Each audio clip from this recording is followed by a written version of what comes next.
Georgia beats Charlotte 35-3. Post-game overreaction show from UGAsports.com.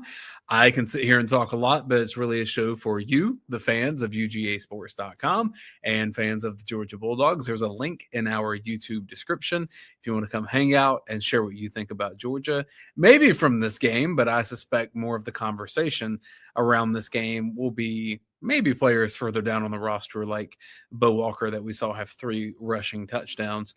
But I suspect more of the conversation is going to trend toward where is Georgia as we look ahead to Georgia versus Georgia Tech a week from yesterday. That'll be a Friday 3:30 game at Mercedes-Benz Stadium in Atlanta. Something I still don't like. I don't want the neutral site games. I think that should be on campus. But maybe you want to talk about potential college football playoff situations for Georgia as we get more and more results from the day. Nothing so far that would really impact where we sit.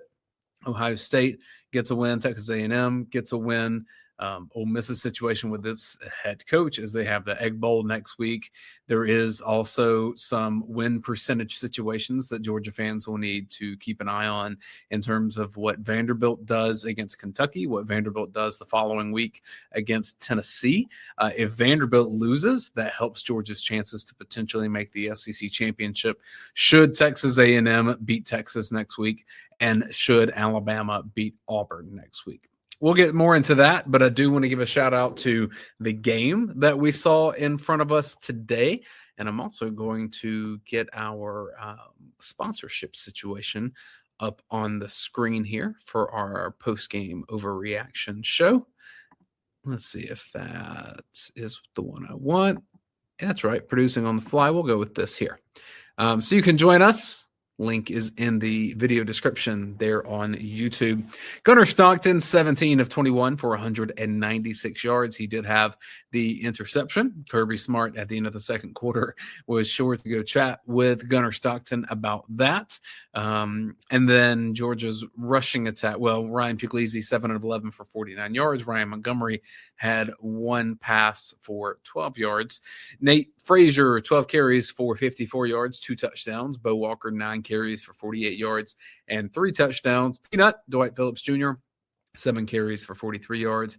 Rod Robinson had 4 carries for 25. Gunnar Stockton ran it 5 times for 11 yards. In total, Georgia gains 449 yards, scores 35 points, has 75 total plays with 30 first downs.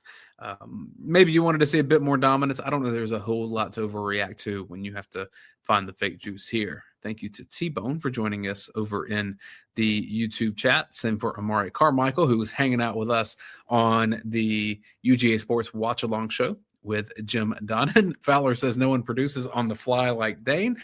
You figure this out as you go, and you just try to make it look smooth and mostly effortless. But hey, it's fine too if y'all get a peek behind the curtain of what this looks like. Fowler says not an overreaction, but you have to think Kirby is thrilled to be able to coach up his quarterback again in the way that he is used to. Yeah, I think that's true, that there is enough from the effort and performance against a Charlotte that maybe it helps you maintain focus going into that game with Georgia Tech. Though for the players that were on this team last year when Georgia goes into 8 overtimes against Georgia Tech, you have to imagine focus is not an issue. And if anything, it's that so much of the focus was already there that it was a situation to where Georgia knew that it had outmatched talent-wise what Charlotte was. And so maybe, just kind of to go through the motions there for a moment. Big, I think it was a rushing play, Arkansas and Texas right now. And I think that game, it doesn't matter for SEC picture other than the fact that I suppose Georgia's win percentage in SEC play would go up if Texas keeps winning. If Texas, I still think Texas is in the mix for college football playoff and a final spot if they are 9-3 and their last game was a win over Texas A&M, who at this point is currently unbeaten. So we'll see. Dog85 says, I cannot believe that there's only one more regular season game. Isn't that the way this feels? Like you wait all year long for football season to get here and you snap your finger and it's there. But the thing about, it's the last regular season game, but in totality of calendar for if you were to play in the national championship. Jim Donnan said this week on UGA Sports Live on Tuesday, this is around the halfway point to have your team together and moving in unison, which is pretty crazy to say. 70-something days before now in the season, 70-something days after now. Obviously, you'll play fewer games as you get toward the end there, but just in terms of keeping your team together, which as that transfer portal is looming, and Georgia will have guys leave this. If Georgia plays deep into this thing, there will be players, especially further down on the roster, that leave Georgia and go embark on their life with a new team. And Georgia will be getting people set to join them in spring as well. Obviously, you can't bring someone in the portal to join your team in progress there. Lamb Chop says, what are chances that Dane comes out flat this week? I would say that's always pretty high. I have 3 young kids, and sleep is what it is. You get to decide if I have a good performance, but that's fine. Like, here we go. I want this to be the best show I've ever done. Doesn't mean that it necessarily will be. Hope so. I bet Kirby's happy to get this game over with. Why Tech has to play at night. Georgia gets more rest and gets ready for the hate. Yeah, there's a couple kickoff times that were benefiting Georgia here. One is Georgia kind of gets the day advantage, at least the 8-hour advantage of being done now, where Georgia Tech has that 7 p.m. kickoff tonight in a game in terms of ACC standings. They absolutely have to win, even more important than Georgia in terms of like postseason situation for Georgia Tech. Maybe not in rivalry senses that it's more important, but that is an interesting deal with kickoff time that Georgia has the advantage over Georgia Tech in that. But I think it's also an advantage for Georgia that all of the stuff in SEC next week will happen after Georgia's done playing. So you'll have Texas and Texas A&M. That's the Friday night game, and then Arkansas just kicked a 51-yard field goal. And then you'll have Iron Bowl on Saturday. In terms of Ole Miss, too, you have Egg Bowl on the Friday. And then they say that they will have whatever announcement about Lane Kiffin on that Saturday. So there's going to be a lot of headlines on Saturday in the SEC, and Georgia will be able to kick the feet up and relax a little bit, just seeing if they will be in the SEC championship, or if, they may even have the scenario where they're not in the SEC championship, but they're ranked in the top 4, meaning that they would get to have a bye for that first round of the playoff, which means they would have a pretty lengthy layoff of not playing football, and they'd have to recalibrate to that as well. Fowler says, if Texas gets in with 3 losses, it's a name recognition invite. Totally. I'm not saying that they're worthy of it. I'm just saying if this matters at all in terms of like TV executives, 3-loss Texas, 3-loss Alabama. They always like that. Even Notre Dame, though I don't know what their schedule, they would not have that forgiveness. But Notre Dame's going to be in there with 2 losses as it is. Exactly, Amari. Notre Dame's in, and they haven't beaten anyone. Yeah, but I think that they're probably, at least offensively, a better team than they were last year. CJ Carr has really grown a lot this year passing the ball. So you see all the elements there, and that's a team that went and made it to the national championship last year. So as long as they don't lose another one, I don't know that there's too many arguments against them. There is the weird thing of if Miami doesn't get in and Notre Dame does, that's going to be an issue because Miami beat them head-to-head. Parts Unknown says Sokovie is entering the portal. I can totally see that. Anyone that's been at Georgia for a couple of years and is not getting a high level of playing time at this point, usually those are the ones that you look to first for. And you saw some of this play today in a game like Charlotte. But Sokovie White would be, one of those potentially. And you saw him flirt with it a bit some last year. Bill Norton, our run defense is so much better than it was last year. And that's with Jordan Hall being hurt too. USC just scored, said Amari Carmichael. That's an important game. If Texas A&M loses, Georgia would be number 3 if we beat Georgia Tech. But it also, if Texas A&M loses, then Georgia will be in the SEC championship. So that's kind of there's a small little wiggle room of a lane there where I think Georgia could get a first-round bye and not play in the SEC championship, just based on how the rankings are right now. I mean, Georgia's number 4 right now. So what would happen where someone could potentially jump them? And I don't know what the answer. Because, Alabama beat Georgia, but Alabama has 2 losses. If Alabama went and won the SEC championship, do they jump Georgia in the rankings? I don't know. There's a lot to be said here. Either way, it wouldn't change Georgia being a top 4 in that spot, because then hypothetically, if that happens, Texas A&M would no longer be one of the top 4 seeds. A lot to play out there in the next couple of weeks. I think there's a larger conversation to happen about what is the value of the conference championship games, especially for SEC and Big Ten. Maybe you have them for the smaller leagues, and that's their way into the dance. But yeah, SEC and Big Ten, it feels like just kind of an unnecessary grip on the past when the rest of the sport has kind of evolved beyond it. I actually personally think playing in the SEC championship for any of those 4 or 5 SEC teams that will make the playoff, it's going to be a bit of a punishment in some ways. And so I think Georgia's national championship chances elevate if Georgia doesn't have to play in the SEC championship. You saw that happen real time last year of how the team had to completely change because of injury in that game. Dog85 says Georgia is so much deeper than Tech, and I feel bad for Ole Miss in that Lane situation. Man, you get into bed with Lane Kiffin, and this comes with the territory pretty much everywhere he's been. I suppose there's a world that he hangs out there and stays there long term, but man, from just a communications and PR standpoint, as Texas scores a touchdown on Arkansas, I don't know why you put out a statement that says after our rivalry game in a week that we will have an announcement on the future of our coach. If he was going to be at Ole Miss for even, 1 year beyond this year, wouldn't you just say that then? Yeah. So it already feels like there's some hay in the barn on that. Or maybe it's just Lane Kiffin creating chaos. We've seen that too. Riley wants to know, who do you have between Texas and Texas A&M? I think Texas has a really good chance to win that game. A&M, that first half against South Carolina, I think you saw a lot of potential weaknesses there. Sure, if everything's clicking with Marcel Reed and that group of receivers that they got in the transfer portal, they can compete with anyone. But I've seen enough from Marcel Reed to know that there are enough risk in the passing game there that really good, talented teams, especially if Anthony Hill's back playing next week. He's not playing in this game against Arkansas. Yeah, I can see Texas beating A&M in that game. I mean, A&M can totally win it too, but I wouldn't be surprised if Texas is the betting favorite. Go look at A&M's schedule. It's not very strong. They've pretty much played the bottom half of the SEC. Bill says Georgia Tech's run defense is probably worse than Mississippi State's run defense. Their defense is atrocious. Yeah, I actually think Georgia and Tech, I know last year went to 8 overtime. I know Tech's had its best year in forever. I think it's going to be a comfortable win for Georgia at this point. I don't see a world where Haynes King is as dynamic in passing the ball as he was against Georgia last year. So I could see that balancing out a little bit.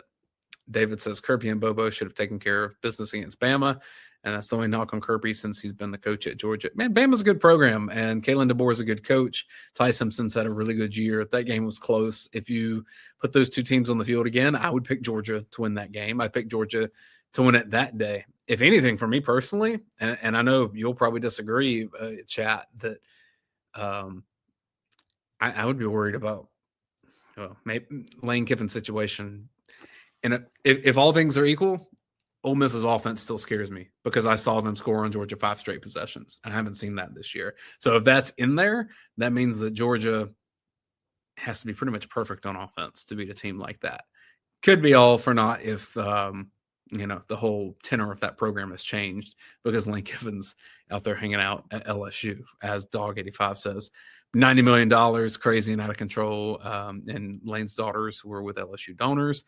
Yeah, and there was a photo that came out, which I haven't verified, but it was Lane Kiffin's son that it's a high school quarterback wearing LSU headphones. So all the tea leaves are there, especially with flight trackers. Fowler asks, does Scovey get scheduled next year if he transfers? Yeah, that's what Kirby joked about, right? And in fact, there actually may be a game that Georgia has to add on there because I'll be curious to see if that game against Louisville that's scheduled, if that actually happens. I suspect that with SEC expansion that Georgia may look to get out of that. And I don't know that Louisville would be too excited to play Georgia next year either. Amari said, yes, that SEC game should be a play-in game. I think I agree with that. Yeah, like if you're able to win that game and find your way there. I also think this is crazy world a little bit. If you did some dynamic scheduling where I don't know, maybe you know your SEC schedule for the first month of the season, but for the second month of the season, maybe it gets like made up a month out. And so you can kind of schedule it where Georgia wouldn't have played Alabama so early in the season. Maybe they play Alabama later in the season in games that, kind of show you, you go good on good, essentially. I don't know if that's possible, but it seems like there's a way to do that to where you get toward the end and it's kind of like a mini playoff every week for the final month. Bama beats Georgia in the SEC championship. They're ranked ahead of Bama with a bye as SEC champions. They changed some of that criteria about who gets the byes, right? Because we saw that last year, wasn't it? Boise State got one. So I think it's just going to be overall rankings and not necessarily champions in those situations. Correct me if I'm wrong on that, but Riley says, what Georgia players do you currently think, or who have you heard may go in the portal? Again, watching some of the players that we saw out there today, when you see what we've seen from Elias Williams this year, and then even at the beginning of the year with Ethan Barbour, I look at that tight end room and I'm like, I would understand if Jaden Riddell feels like, hey man, like I may have missed my time here if these other guys are getting the reps over me. So I look at situations like that. Would a Jaden Riddell, Daniel Harris, who's lost his job all year, I would feel like is almost certainly a guy that would entertain the portal rather than be like, well, I guess I lost my job to DeMello Jones. How can I get that back? And that would be, at least talent-wise, someone that, I'm looking at Arkansas in front of me. So like, I would think that they would want to give him a go there. And we've seen, situations like that. Daniel Harris can play some ball, but he hasn't been good enough to play at Georgia for the majority of the second half of this season. So I look at players like that. If you've been at Georgia for 2 seasons and you're not playing very much, it's more likely that you won't just magically figure it out.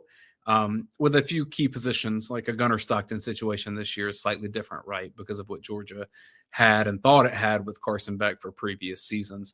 When there are more reps at other spots, Georgia playing 2 or 3 tight ends, if you're not one of those, same at running back, if you're not one of those, does a Rod Robinson look at the transfer portal? He's kind of in the spot that we saw with the running back from Mississippi, Branson Robinson, that went to Georgia State. He's kind of in that spot now where look at all these younger guys that have come and taken some of the reps that Robinson would have potentially gotten. So that's the places I look here. I'll get you in just a second. Anthony Spano, you and your golf game there. Yeah, exactly. Who's Daniel Harris? That's kind of my point, is we haven't seen a whole lot of him. All right, Anthony Spano, bringing you in here. You always fire on Postgame Overreaction show. Any overreaction to Georgia, Charlotte? Yeah. Can we score 35 points against top 10 teams, but we only score 35 points against a 1-9 team? We're not even going to make the playoff. Wow. Big takes. Oh, I'm just saying. Charlotte still has a chance, right? We have a chance, but everybody has to lose. So yeah. UGA dog, what's that? Are you not golfing today? This is a t-shirt. I already played. Oh, you already played. Yeah. So if people missed it last week, 2 weeks ago, I forget what it was. You were en route to your second round of golf. Yes, we only got 9 holes in. Too. We only got 9. Yeah, with daylight. I'm packing cigarettes. Sorry, I'm packing cigarettes. Go ahead. Keep talking. One day you're going from one golf course to the next. The other, we got some cigarette packing. Like, you live an interesting life here. Yeah, man. I almost need a tour of the garage. Yeah, I'm in the garage now. New house. We're in a new house now. Okay. Well, congratulations. I'm not in the old house. We downsized and went to a townhouse, but the kids didn't. Oh, shit, I dropped my phone. The kids didn't get the message and didn't move the fuck out. Okay. But that's okay. Well, no, we're good, man. We're good. I got to get my lighter. Hold on. So, hey, you remember this lighter? Yeah, that's big boy. My blowtorch. That's a big boy. My lighter ran out. No, I know Kirby was just trying to keep everybody, keep the main thing with the guys today, and I think they did that. The defense continues to show sign of improvement. Made a couple runs. I was watching the watch along show while I was playing. I was watching that and not watching the actual game. And I was listening to coaching stuff. And I thought it was like, it was so funny how coach is like, it's just little things. It's little things. It's little things that make the difference. And I know we're playing Tech this year, and I was talking to some of my buddies in my friend group, and they were talking about, how Tech took us to 8 last year. And I said, well, we're a better run stopping team this year. We're also a better running team this year. So it's kind of a twofold situation where, Georgia Tech relies on the run with the quarterback run, but we can also milk the clock just as well as they can, but we can also throw daggers. So am I worried about Tech next week? No. Am I worried about anything that happened in this game? No, because we really didn't have a whole lot of injuries. And that was the main thing, right? When you say a game like this, just don't have any injuries before the end of the season. So is your brain more on Georgia Tech, or is it more on SEC championship, or is it more on like college football playoff? It's Georgia Tech. It's the next thing up. If we win next week, regardless on the outcome, we're going to be in the SEC championship, even if we're a 2-loss team, if we go to the SEC championship and lose. Yeah, I believe so. Yeah. And you can make the argument that Georgia Tech's game tonight for its future is much more meaningful than what it does against Georgia, which I know rivalry game notwithstanding, but in terms of college football playoff future, Tech needs to get to Charlotte to be able to have a chance to be the SEC champion. Have a chance, yep. And the only thing I thought about today was no injuries, which for the most part, I haven't heard Kirby's presser yet. I didn't. The way the network was showing it, from what I saw, you didn't really see a whole lot of it. But I'm only concerned about one thing, and that is getting into Atlanta next week. Right, we're playing in Atlanta. Right, we're playing in the Dome. It's at Mercedes-Benz Stadium because Tech wanted to get more money out of the situation. Yeah, on my birthday. And all I want is the guys to think about one thing. We have 6 days to prepare. We have 6 days before the game. We don't have 7. So Kirby's going to instill all the game plans and do all this stuff and get the guys in the right mindset. And it's just the next game. It's the next play. It's the next play. It's the next play. I'm not worried about SEC championship because that's 2 weeks away. Bringing Roddy Nabulsi here. Roddy, you just missed cigarette packing and then a blowtorch used to light the cigarette. That's my dude. I get all my life advice from Anthony. I'm just telling you. I just copy him. He started smoking. I started smoking. I just did it because he looked cool. That's the only reason I did it, So is that what it was? Birdies on the golf course. Maybe I need to as well. Maybe that's my problem.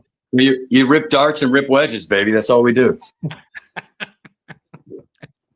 I'm getting a beer. Roddy, you want one? No, I've got a tall pour of the bourbon here from Hunker. Shout out to our friends at Hunker Bourbon. They also make Hunker vodka. We appreciate that as well. Without them, I'm not saying this isn't the most fun show we do. It is definitely one of our most fun, but it's a lot more fun when you can have Hunker Bourbon and Hunker Vodka and the sponsorship from their friends at ASW. It makes the postgame show, especially when they lose, it makes it great. But when they win and you get the celebration and you have the celebratory pour, it's like, oh, yeah. That pour gets taller and taller each week. By the end, I'm going to have one of these freaking mugs full before it's all said and done. So, and are you a coach? Because I'm sure that's what the coaches do in the fourth quarter. All the assistant coaches at least have a stein of bourbon of the Hunker every single time. Like, fuck it, let's just see what plays out. Yeah. So. Well, hey, Roddy, folks got my takes for like 20 minutes to start this. So I think I'm going to back out because I know Raphael is hanging back in the background and you can bring him on as well. Absolutely. And you hang out with Anthony. And do you guys need me to leave? Or no, okay. I'm saying Roddy needs me to leave. That's the thing. No. That's right. You need to get my birthday present ready for Tech Week next week. Yeah. I want to go play Augusta National. Make it happen, Roddy. Okay. I got you covered. All right. Appreciate that. I get you squared away. All right. We'll see you, Dane. See you, Dane. So, Spano, I'm going to bring on, we lost Mr. Mayberry. Where'd he go? We'll bring him back here in a second. We had Raphael. We lost us. Amari Carmichael says apparently the Curtis news. A lot of questions about Curtis. There's something new going on? Is he going to flip, Roddy? I don't think so. Because he wants to be a day one starter. See, I don't think that's a deal breaker for him, but he definitely wants to be a starter. I mean, you saw what happened with Dylan Raiola. He flipped and went to Nebraska and was able to play his first year. So the kid has the arm. This is an elite talent in Jared Curtis.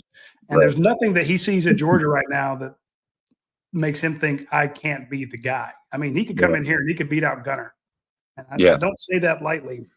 He is now I don't know if he has the patience, the wherewithal, the reads, the experience, the freaking moxie that Gunner Stockton has. Gunner Stockton is just he's a baller. And but this kid has a Matt Stafford arm. Yeah. And wherever he goes, he's going to be probably the highest paid QB, or he could be the highest paid QB wherever he decides to go. Georgia has a hell of a deal for him. They're going to stick with him. So I don't see it. Vandy could come in, and even if Clark Lee gets the giant extension, I don't know that does it. So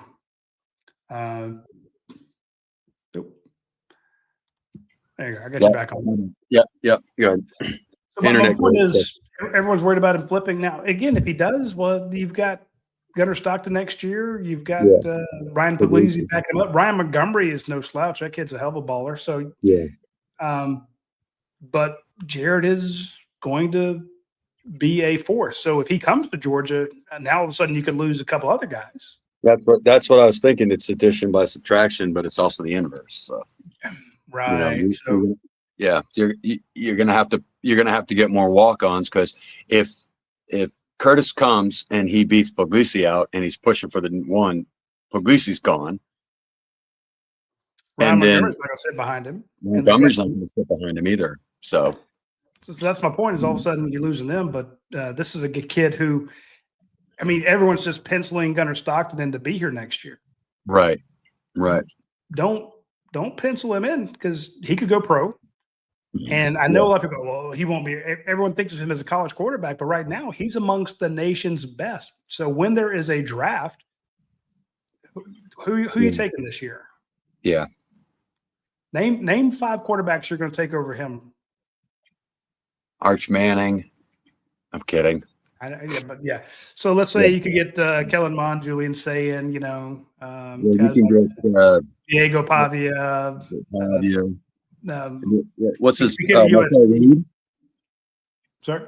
Marcel Reed. Marcel Reed, yeah. So basically, my point is, there's not. It ain't 10. It's not the QB draft as it normally is, where you get 4. It's like 5. So if you're the 6th QB taken, I mean, how do you turn that down versus coming back? Which again, he could, but remember, he's already graduated, so he's already graduated, so he could come back and do another year, risk the possibility of getting hurt, risk a worse draft class. All of a sudden, there's a lot better players. So again, I'm not trying to make the case for him. I'm just saying that people have been like, "Oh yeah, well, he's automatically coming back next year." I'm like, we thought Carson Beck was going pro. He winds up in Miami. You don't know what's coming. And that's a great segue, because I was actually just on the phone. My brother turned 48 today, and I called him, and he's a big Miami fan. And he said, the first thing he said was, "I don't mean any offense by this, but Carson Beck is absolute trash." And I said, he's not absolutely trash, but I mean, right now, with that, I said, I never said he was going to take us to the promised land at Georgia, but he's all about him. He's a him guy. Nobody loves me like me. It's the old T.O. thing. And I said, can you blame him? If you're going to pay me pro money to play in college, stay in college. Yeah. So No, I'm with you. You pay him a lot of money. 6th round. Did he lose anything by not going pro last year? No. Made a lot of money. He's fine there. That's a net gain for him. So yeah. So I mean, I'm fine with it. Right now, when you look at his arm, he's got a great arm. He's considered. Remember he was like leading the Heisman Trophy early voting, or not early voting, but the Heisman Trophy list, and then he just hasn't. You saw what I saw was him regress to the Carson Beck mean, which is I'll win you 10, 11 games. I'll make some great throws, but I'm going to get picked off a lot. Yeah. I can't run. Not a great runner. Yeah. So where does that get you in the NFL? Is that a day 1 guy? Day 2 guy? It's a day 2 guy. But Carson, I mean, Gunnar Stockton's a day 2 guy possibly. Yeah. So my point is, it's George is not worse off for losing him, but but okay. So let's play devil's advocate. If Carson Beck had the run game and the run stop defense we had last year, would he be better off as a quarterback? Because last year we didn't have a run game. Last year we didn't run the ball. We couldn't stop the run. So we had to rely on the run. Oh yeah, I mean he'd have looked a hell of a lot better. So Carson would have. I mean Carson would have looked like he did in 2023 when he set the single season completion percentage record. So, but also he didn't help you out throwing picks. But my point is he's good. And I guess Anthony, the way I need to say it is, everyone looks at Carson Beck as an NFL QB, and they look at Gunnar as a college quarterback. And but when you look at their actual numbers and what they're capable of, if one's an NFL QB, the other one is too. So I'm not just going to automatically put Gunnar as he was a great college QB. Now they said the same thing about Stetson Bennett, that he'd be selling insurance somewhere after he graduated. Everyone thinks that Gunnar's going to go and raise cows after he graduates. I'm like, that son of a bitch is going to go to the NFL. Jones too. So Parts Unknown says he ain't beating Gunnar unless he knows the playbook. I'm with you there. My point is, you would look at the years of difference and be like, there's no way Curtis can come in here and push for playing time if Gunnar Stockton's your QB. And I'm like, this kid is different. This isn't Ryan Puglisi coming in and pushing him, or Ryan Montgomery coming in and pushing him, or Hudson Mason, who I love. All the guys who waited their turn. Carson Beck waits his turn. This is a kid who comes in and it's like, you remember how you shouldn't have redshirted Noshawn Moreno? Yeah, oh yeah. You don't redshirt this kid. Yeah, this kid comes sling it. Now, if he's doing it, Vandy, great for them. I'm not worried about it. But what classification does he play in? Right? Oh, it's a terrible classification. He plays against nobody. Yeah. But here's the thing: when you see him at a camp, you see him in person. It doesn't matter that he's playing nobody. Yeah. When you hear that ball whistle through the air and you hear it hit the gloves, well, you're gonna get the Brock Vandegrift comparisons then. The 5-star coming out of high school, right? But didn't play against anybody. And it's fair. It really is. Sometimes you don't play anybody, but these are his release, his mechanics, what he can do.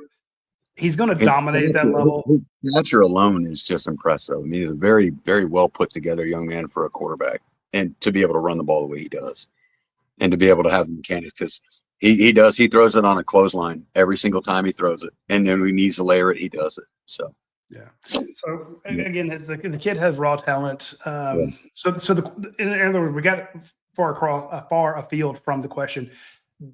Does he flip to Vandy? Yeah. From what I'm hearing, no.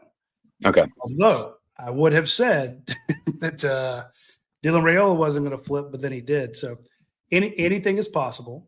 Yeah. Well, I just hate the kids thinking they're gonna go to the school to be the next guy. Like, is he going to be the next Diego Pavia? Is he going to be this or that and the other? Don't go to school to be the next anybody. Go to school to be the only you. True. But you also want what they have. Diego Pavia on the cover of magazines, and he's warming up. And when College Game Day goes to Nashville, they put him on live while he's warming up, and he's answering questions. And I'm not saying the kid's a narcissist at all. he's a quarterback. Quarterbacks want the big stage. They want the big games. And this is a high school kid who knows his arm is as good as these guys he's seeing play on Saturdays. He is the same with Matt Stafford got here. You saw the ability he had as a true freshman. You're like, holy crap, look at this kid. Yeah. Remember when he came in at Auburn? Come on, man. Yeah. Yeah. Jeez. So my point is, I don't know that he's going anywhere to be the next guy. He doesn't want to sit because he knows he's as good, if not better than. So he's looking for a coach to say, look, I'm going to give you a fair shot to win the job. Well, you're only one play away. So true. I'm with you 100% there. We never heard of Diego until Vandy beat Bama last year. Parts unknown. I'm kind of with you there, but some of us were following that kid earlier, just like the kid at Indiana. We were talking about him really early, and Georgia was looking into him. So yeah. Well, didn't graduate, did he? That's fair. Yeah, he got his degree in football. So, as pertaining to Georgia, Roddy. Yes, sir. Would you think, and Dane and I were talking about earlier, I don't know if you heard it. Do you think Georgia benefits by not going to the SEC championship or going to the SEC championship? If the cards lay out and Georgia goes, does it benefit them to go or not to go, hypothetically? If they go and win. Yeah. And I hate to kind of weasel out of it, Anthony, but it's a situation where if you win, then you're, as Coach Don pointed out, you're number 2 or number 3 in the nation. Mm-hmm. And that means you're going to be opposite the bracket from Ohio State. Right. If you don't go or you go and lose, now you might be on the same side and have to play them in like the semifinals. Right. And that's what you don't want. Well, so. I know Kirby's doesn't shy away from anybody, but is in your professional opinion, are they playing their best football the last 4 weeks of the season? Every year, but last year's kind of been the way Georgia's done it. Yeah. I mean, I don't know what happened last year. Yeah. But they seem to get worse. But as they're coming down the stretch, I do say that. I mean, think about this. You went up against the I said in my column on Friday, after a couple of weeks, remember that I think it was week 3 or week 4, they didn't even go to the tight ends. They didn't even throw them one their way. And on this show, I'm like, you got a bunch of average tight ends. They're good, but they're not elite. Yeah. You're not really talking about them. The last few weeks, look at these guys. They're playing lights out. The defensive line is getting pressure on the quarterback. Elijah Griffin just ripping through people. And not just today. True freshman Elijah Griffin. True freshman Elijah Griffin, the way he was driving the Texas guards back, he lines up in a 3-eye technique and just takes his guard and mashes him, throws him into the quarterback. The guy's he's playing different. Quintavious Johnson setting the edge, getting to the quarterback. Gabe Harris, Chris Cole coming through. Yeah. Hey, I didn't see a pass interference call on Ellis Robinson.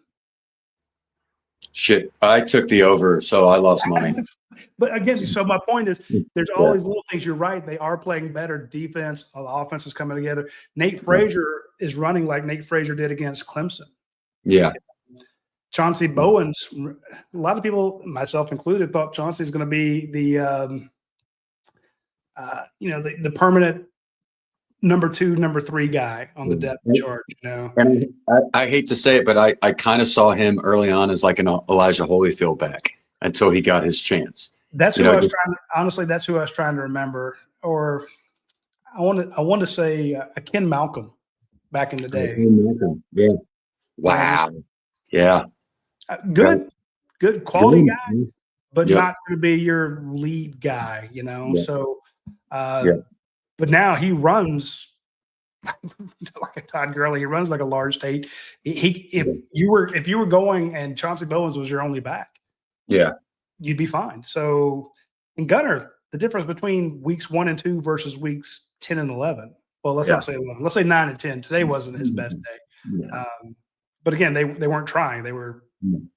It was polish up the things that need to be polished and just be as vanilla as possible. I know that's such a cliche thing to say, but just they're not trying to open the playbook up, but they're not doing anything other than win the game and get out unscathed. That's what they're trying to do.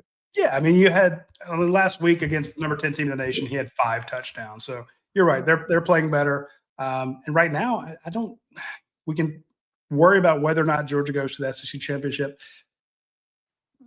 They could definitely wind up in it if they do, and they get Alabama. I swore I would never pick Georgia to beat Alabama until they did it. Yeah. But if you give me a guess right now, what's the score of Georgia Alabama? I'm like, oh, Georgia's winning. Yeah. It's going to be different. I like Georgia. I like Georgia against Texas A&M. I like Georgia to win the SEC championship, and I couldn't say that, Anthony, 4 weeks ago, 5 weeks ago. No, neither could I. Again, against Ole Miss, you gave up 5 touchdowns in a row on defense. Yes. I mean, I don't care how good your offense is, but the defense has gotten better. The offense has gotten better. Yeah. Well, they're playing a lot more complimentary football, I believe. Yeah. Well, they're playing Kirby Smart football, and even hey, we got Larry checking in from Poland. When you have that complimentary football, that's the way Kirby Smart likes to coach. His team gets up a couple scores. It makes it easier on the defense. Now the defense can run their pressure packages because it's 60-40 pass to run or 70-30 pass to run. So you set up your defense accordingly. And like today, the offense they had one bad play, got him behind the sticks on the first drive. They had to punt. Yeah, run them deep, 3 and out by the defense. You get the ball back on the 40. Okay, well that works out. Then they go score a touchdown. That's Georgia football. If the offense doesn't do it, the defense holds them up. You get better field position out of it because you have all 3 phases of the game. You're better. Yeah. So, and then usually the offense goes down, and Georgia did not have 1 3 and out today. Yeah. Usually they get a couple first downs at worst case, and they punt them deep. And now the opposing offense has to drive 80, 90 yards instead of 40 or 60 yards. So again, that's complementary the other way. So my point is that's how they're playing now. And if I'm any team not named Ohio State, I'm like, I don't want to play Georgia right now. Texas A&M doesn't want to play Georgia. They're on all cylinders. Mike Bobo's in his bag, and the defense is not as porous as it used to be. So I'm with you. I kind of see this, and I don't know if I'm crazy, but I'm going to go ahead and dip after this because I know other people want to get on. But we only got one other guy. We're going to bring on historian here in a second. So. Okay. I want to say that Kirby, if you look at the way he makes the team, it builds a team. He builds them to be better second half, fourth quarter, correct? So the way I always have looked at Kirby through the years he's been there, God, he's 10 years now, right? This 10th year or 9th year? 10th year. 10th year. Since he's gotten the teams he's wanted, and I'm not just saying the national championship teams, but the SEC teams, the team, when he's winning 10, 11 games, he builds his teams to be stronger and more resilient at the end of the year. Like he builds the game plan per game. If you see what I mean? You kind of see I see what you mean. The similarity to what I mean. He's building. He's building death. Good Lord, Death March. It was Freudian slip. He's building the depth, but he's also building the demeanor of the team to go late in the season. Like he plans on every person being that same mentality in the third and fourth quarter every single game. You know what I mean? Like, look at the games we played this year. The only thing he wants to do is the kids not to look at the scoreboard and to just beat the man in front of you, play after play after play, and it's going to wear them down. And if you think about it, he's doing the same thing at the end of the year. He's just beating everybody in submission. And like you said, nobody wants to play Georgia. I'm not a homer. You're not a homer. I am a homer. But you understand what I mean when it's like nobody wants to play us right now because, number one, we don't beat ourselves. We're not the same team we were last year. We had all the drops we had. We're not the same porous defense that we had. We have a running game this year. This is the Kirby Smart. This is the next era of the Kirby Smart dynasty. And all it's going to do is grow with all these young players. Now you're going to lose. Yeah, Juan Gasson, first round draft pick. Let's just call it. Yeah, and Dontrell Glover probably as well. So you're right. But again, you're going to have to hang on to him. So, yeah. Again, that's why when I mention our friends at ASW, I'm just telling you, drink your way to a championship, folks, because you need to keep that NIL money flowing.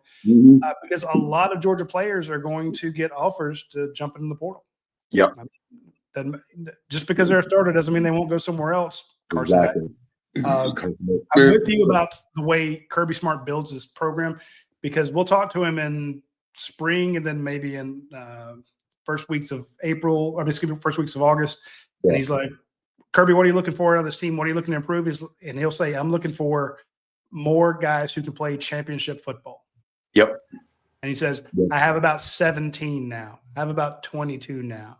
Right. We have about 30 or 40 guys. We need to be about 50 or 60. So to your point, they're looking for the ones that can strain 60 minutes and not just for a first half.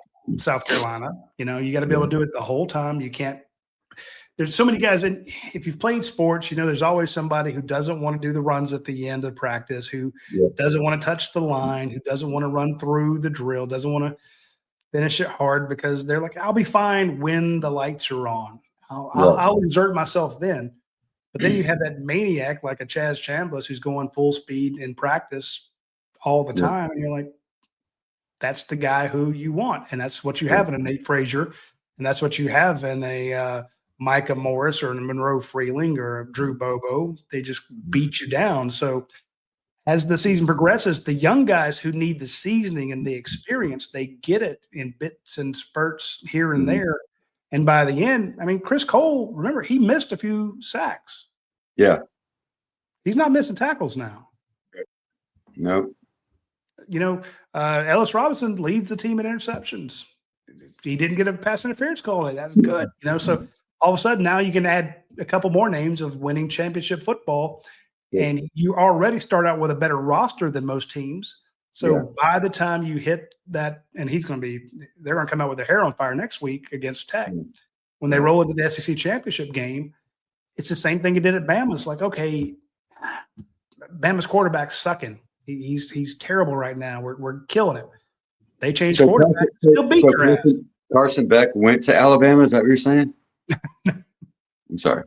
No, I'm just saying. But the point is, not too soon. Sorry. You lose C.J. Allen, your bell cow on defense. No drop off. Yeah. Remember, Daniel Harris used to be your starter. Yeah. At corner. Yeah. Hey, don't go anywhere, Anthony. I need to. Oh yeah. No. Well, go ahead. Go ahead. Say. Don't go anywhere. I'm bringing on historian. We're going to get his thoughts on here real quick. But again, one last point here. Again, check out Hunker Bourbon and Hunker Vodka behind me. Try them. You'll love them. And part of the proceeds of that go to the Georgia NIL funds. So when Georgia puts together its NIL packages to try to keep a Jared Curtis or try to keep some of these kids, you got to have that war chest. So, all right, historian, I know you've been waiting. Give us your thoughts. Well, good afternoon, fellas. How's everybody doing? Gucci, baby. Apparently, Arkansas just scored. I'll say this. It's a reason. First off, it's hate week with the Saints. So that's why I got this up in the back for my birds. But Elijah Griffin today reminded me a lot of this man that's wearing that 87 that's right behind me, Mr. Claude Humphrey. He reminded me, for my old school Falcon fans, Tennessee State guy, legendary DN/D lineman, baby. So shout out to rest in peace to Mr. Humphrey. I saw a little bit of that in his game today. I know I like to mesh with the historical players and the guys that we have, but you can see it.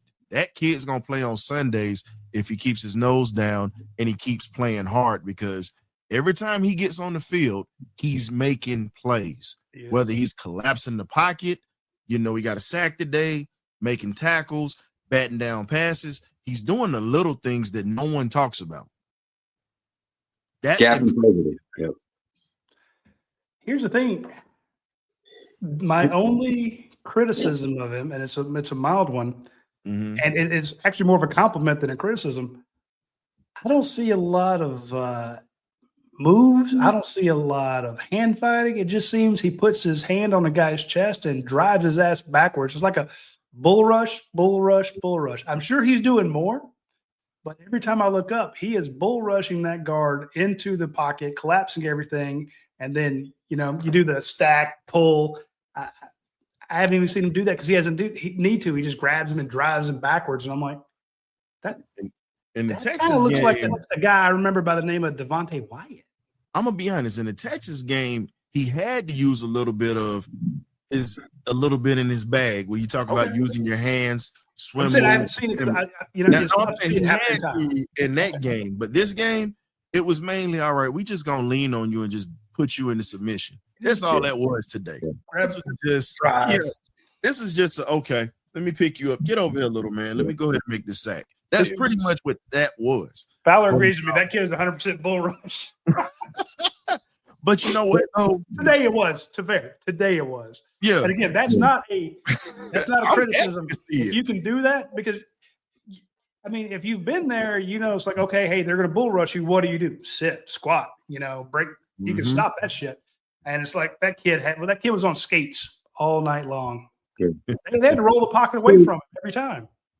So here's the thing, and but he's gap sound when he does it. So he's always peaking on the right size of shoulders. He's always got his hands extended because he's already got the momentum going forward. So he's always going to push it to the side he needs to be gap sound. That's very impressive for a freshman. But I remember a leaked video a few years ago. I believe his name was Jalen Carter in a practice when he bull rushed and knocked a second round guard on his ass as a freshman. Do you possibly remember that video? Because that wasn't supposed to leak. Yeah. It leaked, but it's okay. But no, it's okay. That's a good thing because you got to look at it from this standpoint. Okay, it wasn't supposed to leak, but guess what that's going to do? That is going to make that guy that he just put on his ass get up and say, oh, no, I can't get embarrassed like this week in, week out. And that is going to bring the best out of him. Competition breeds competition. Yep. So even if you got a younger guy that's coming in giving you the business, just think about it. Herschel Walker did the same thing when he came into Georgia. Now, he got beat up when he first got there. Like I told you, my godfather told me that. He said, everybody thought he was just a stiff back. The Tennessee game was his breakout party. They said we knew he was good, but we really didn't know what it was like until he got thrown into the fire. So, again, you got guys that get embarrassed in practice all the time. Even the great ones get embarrassed. It happens. If you play this game long enough, or if you have played this game, you understand that it's going to be a day that your jockstrap get knocked off. It's just what it is. You're going to get got. Exactly. I'm with you there. When I knew that Jalen Carter was a real deal was when Xavier Truss, I mentioned him, and Xavier Truss' eyes went wide, like he'd seen a damn ghost in a Scooby-Doo cartoon or something. He lost. He's like that guy, and I'm like, dude, you just went up. You've been fighting Devontae Wyatt, Jordan Davis, all these other guys. He's like, yeah, but Jalen. And I'm like, he didn't really line up on you that much. He's like, it doesn't matter. He gets all of us. So, but my point is with Elijah Griffin, I don't know that anybody's as strong pound for pound coming off the line as Jalen Carter, but the guy who you would see do that same bull rush and then chop hands, the guy's got him, they're holding, and who would just chop was Devontae. And I'm like, body style, speed off the line, those two guys remind me are similar. And somebody in the comments said he's better than Devontae. Yeah, I don't know. Devontae's first round pick. And Devontae, there you're splitting hairs. Devontae's still producing right now at a high level, so we can't say that just yet because the kid just started his career. Devontae did it for pretty much the whole time he was at Georgia. So he got to learn from somewhere else, which is fine. But this kid's coming off the line with that kind of speed and that kind of power with 1 or 2 moves against SEC tenured offensive linemen, regardless. I mean, you're playing against Texas, you're playing against Bama, whoever you're playing against. Hell, I'd rather you have one move than no moves. Yeah. But that'll come over time. He can learn that. I'm just saying he might have the whole arsenal. And with Trey Scott, you're going to have it. All I've seen the last 2 weeks is just him bull rushing. And again, That's a grown man. That guy Yeah. wants to have a family. He wants to go to the league, Yeah. and he's getting his head caved in by this true freshman from Savannah driving his ass backwards. I'm like, hey, you have to. You get up to the line, you go, man, I'll give you $500 if you don't cave my head in today. Yeah. I got there's scouts in this, up there. We got to come to some sort of deal here, man. You gotta give me something. Watching. Yeah. But Roddy, but just think about it. The way that the defense has come on in this part of the season compared to where they were at, we were winning games while they were learning. Just think about that, folks. Thumbs up for that. Thumbs up for that, baby. And just think about it. We were winning games when they were learning. And yeah, they were getting beat like they owed somebody money at the beginning of the year. It's just what it is. But if you look at how they've matriculated over the season, if you're able to win games, they were able to figure out how to make critical stops during ball games. Yeah. During ball games, during crucial games at that.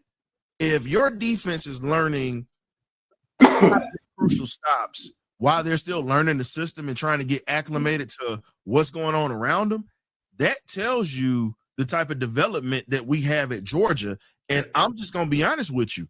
Nobody wants to see this defense come playoff time because they're figuring it out. We're going to give up plays here, and that's a part of the game. Because, again, a lot of these kids that we're playing against, yeah, they're All-Americans. Some of these guys are going to be playing on Sundays. It happens.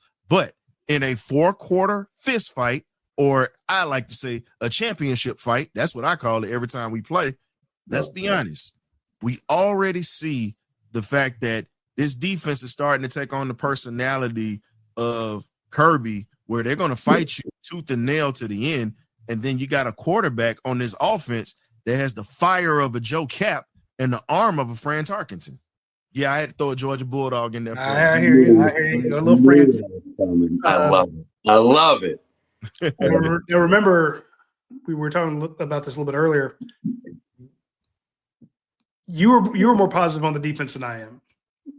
This is one of Kirby Smart's worst defenses. You're right, they have gotten better, and I gave him all the credit for that.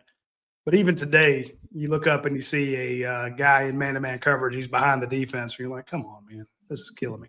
And again, that happens once or twice a game, but it happens a lot with this team. Georgia's defense is getting better, but when you have the offense that you do that scores with the frequency that it does, and once the other team has to start catching up, first down, 50-50, run or pass. Yeah. You got 4 down linemen. Are you bringing up are you in a double mug? Are you bringing up both of the linebackers because you're expecting a run? Is the safety coming up? Is he your run help? Is he your run support? Or are you expecting a pass? Are you two high safeties? What's going on? Tie game, or the other team's up by 1 or 2 scores. You have no idea what's coming. Yeah. You're up by 2 scores. They're throwing. We're going single high. We're going zone. Let's go man. Let's. Hey, I know. Let's bring in Chris Jones off the edge. Bring in number 28. He's fast. He's not the biggest guy, but he's fast. We got you got 5 and 3 in there. Let's bring in number 9, Chris Cole, and line him up. In a 7. Just give him something late. Now he might move out, and cover the flats, but he also might come. Yeah. We might send Dalen Everett on a blitz and then roll over KJ Bolden to cover his guy. You're not going to do that on first down because you're like, shit, they might run it. So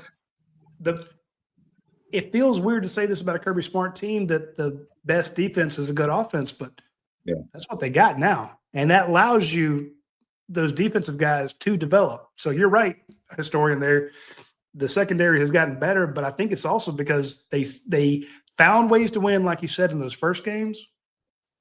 And now that experience is catching up to them. A lot of young guys today, and I want you to get your thoughts on which young guys stood out to you today. A lot of young guys today made mistakes. CJ Wiley drops a pass. Wiley dropped. Yeah. You think that's not killing him right now? He had a couple others, but it's killing him. I was going to say Jade Riddell. Riddell. Yeah. And here's the thing. It's like I almost want to see those mistakes. Like you said, historian, when that tape gets out of a second-round guy getting put on his ass in practice, you're like, oh hell no. I'm not going to be on the 30 for 30 Jalen Carter story where they leaked this. You know, if they're going to mention me on that 30 for 30, they're going to say future NFL All-Pro Tate Ratledge you can put on his butt. But they're going to have that precursor to my name, you know, All-Pro, and not just guy that played on his team. Ryder, just think about it, man. You mentioned that when you said the 30 for 30. Now, everybody talks about it, but one of the toughest guys that played in the NFL was a guy by the name of Ray Mansfield for the Pittsburgh Steelers back in the day. Now, think about this. Joe Green held out as a rookie and came on the field and whipped that whole offensive line when he came out. It's a true story, you know, and it was told, and they were just like, this dude is just unbelievable. And it was just like, they were just like, was he really like that? It was like, we didn't believe it at first, but when we lined up against him, you learn to respect him real quick. That was the Jalen Carter effect when he stepped foot at Georgia. Yeah, you learn to respect him. So looking at the guys that you mentioned that made the mistakes today, I just had to kind of chime in on your 30 for 30 point, which I thought was pretty cool. But let's be honest. CJ Wiley will get better. It'll happen because Talon Taylor dropped a big pass in the Alabama game. Guess what? He's got to get better. These guys want to be here. They want to work. And that's good that he's got that bitter taste in his mouth right now. Exactly. That's why I said I was happy to see it. And look at Riddell. Riddell's been here for a minute, and he's seen Ethan Barbour go ahead of him before he got hurt. Then you got Elias Williams that's ahead of him right now. And you're looking at, do you not think that drop is not bothering him right now? That's the first thing I said. It's driving him crazy. And I guarantee you, he's saying, damn it, I got these guys in front of me. I don't get to touch the ball much. But when I do, I got to make it count. So who's to say that that's not going to be that moment that he might catch a big pass in the playoffs that might help us? That moment could drive him to be a better player in the postseason. I'm with you. Talon Taylor does not drop that pass ever again. No. I'm just going to – and you're right. Even your upperclassmen. So let's go to Gunnar Stockton, talk about the mistake. They let him run the 2-minute offense. He takes a sack because Malachi Tolliver, who's getting his first starts, it's a 3-man rush. Guy comes up in a zero technique, over center, comes in.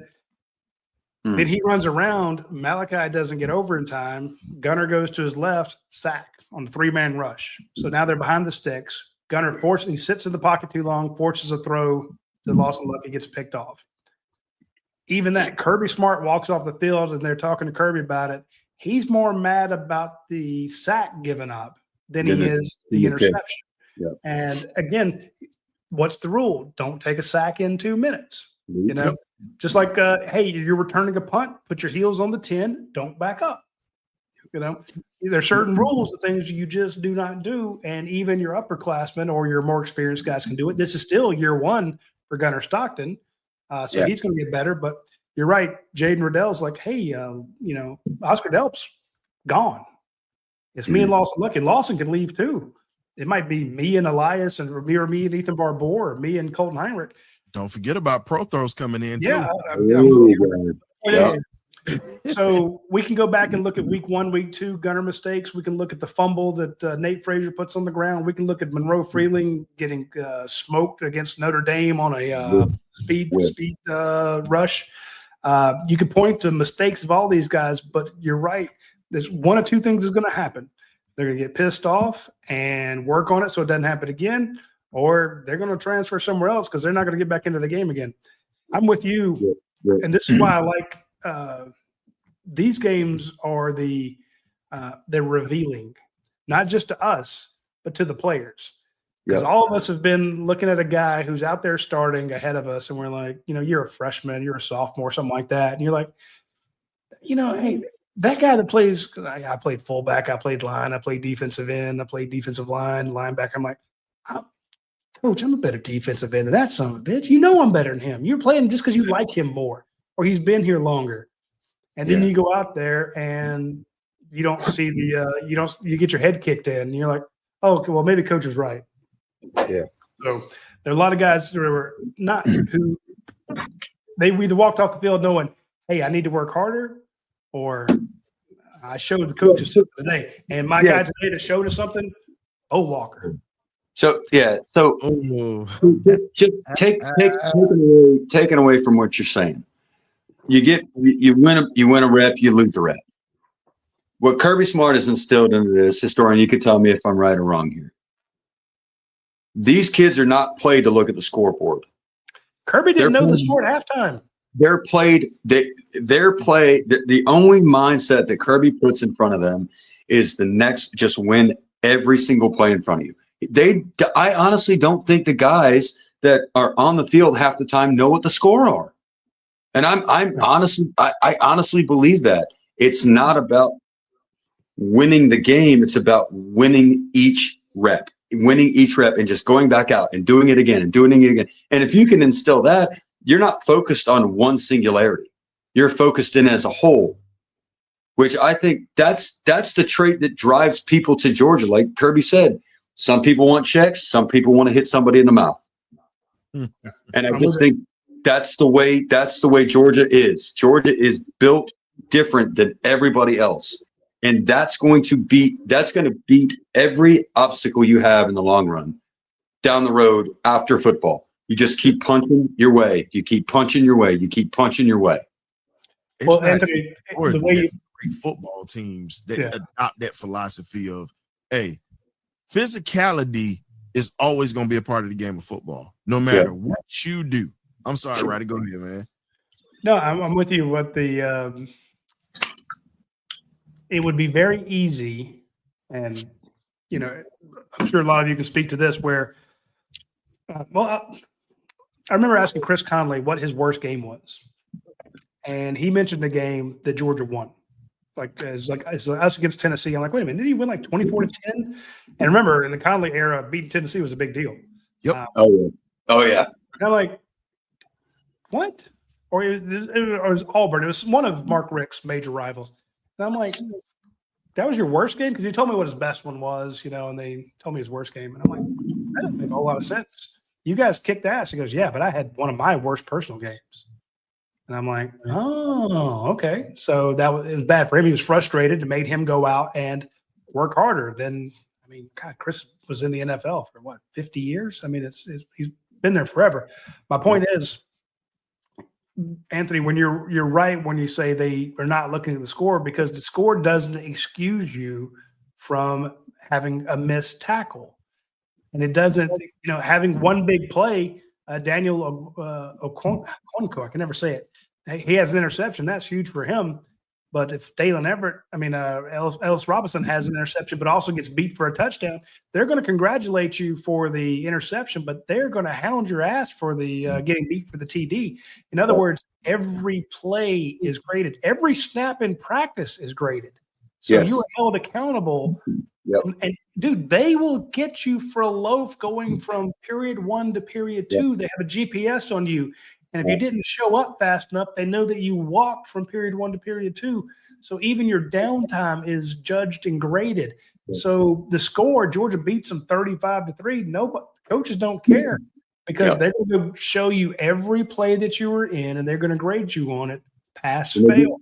They give you every chance to be better next time.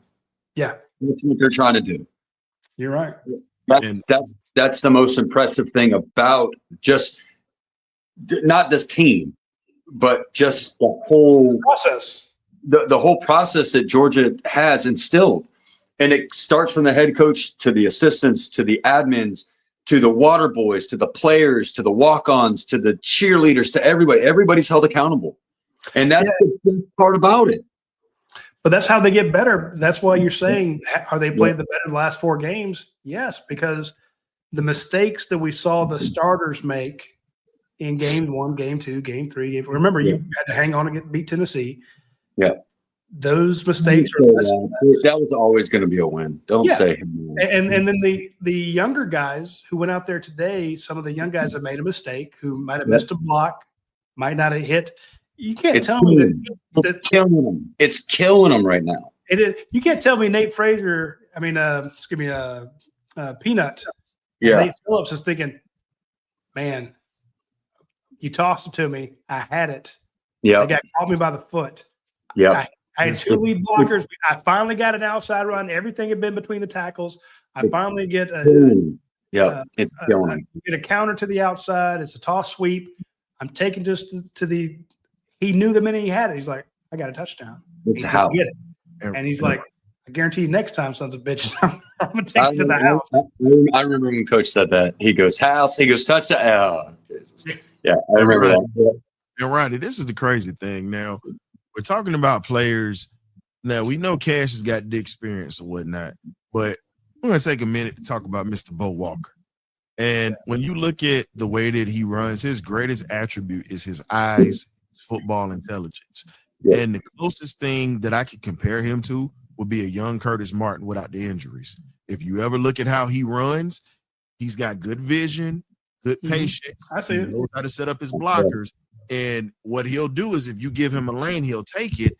And if you try to get in front of him, he'll drop a shoulder into your chest every once in a while when you're not expecting it. But when I look at Bo run the ball, it reminds me of Curtis Martin at that time when he was at Pitt, when he was healthy at Pitt, and also when he first got to the Patriots back in the day.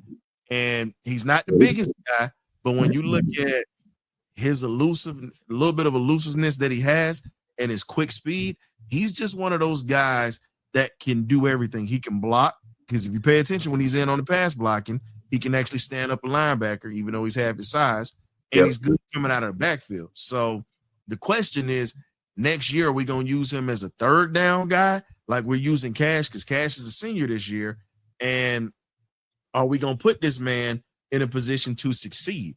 Because we got a lot of talented backs in this room. You know, Chauncey Bowens is your Otis Anderson. Yeah, I went old school for you. He's Otis Anderson all over again. And, I mean, just think about it. Nate will be coming back next year. Yeah. Chauncey's coming back. Cash is gone. He's cashing out, trying to get to the league if he can. And you got Bo coming in. And then you got Jay Lamar, who's coming in with just ridiculous speed. That's a God-given talent that nobody can just coach. God just touched him and said, hey, son, you're going to use that speed and play at Georgia. We got you. Just stay out of just stay healthy, and we got you. Because this running back room is going to be a problem, kind of like how the Georgia rooms were from the 70s, the 80s, the 90s, 2000s. If you can keep them all. If you can keep them all. You can keep them all, I hate to say that. I absolutely do. And it drives me crazy. But keep buying the hunker down bourbon and vodka. I'm just saying. So, because here's the thing. In other words, last year, I looked at what George was losing on the edges, right? Mhm. I'm like, Damon Wilson, Sam Mpemba, Gabe Ayers. That was the trifecta of signing, edge defenders. I'm like, these guys are. Now's your chance. Sam Mpemba gone. Damon Wilson. I looked up today. He was kicking ass from Missouri. I'm like, I thought that was one you ink in. You use black ink and write him in on the starting depth chart. Yeah. So we can't assume that the guys who are all going to move up or who are going to stay are going to stay. True. And again, it's not so inverse. Is Kirby not going to bring in somebody better or just as good? Oh yeah, dude. Regardless on what school they're in, it's the talent's going to be at Georgia because Kirby's not going to let. Kirby's going to keep bringing competition. It's reload. It's reload. The transfer portal's been good to him. They've missed on a few, but they've also. I mean, what was the last week? The first few touchdowns you had were all by transfer wide receivers. London Humphreys. We've hit on the transfer portal more than we've missed. Yeah. London Humphreys is one of the best transfer portal guys we've had that stayed healthy. Yep. I'm with you. Noah Thomas had a couple. A lot of people ask about Colby Young. Colby might be back by the end, but he's not going to be in game shape to play in the playoffs. Well, we have you have to go deep into the playoffs. Yeah, I was just saying. Yeah. Here's my thing.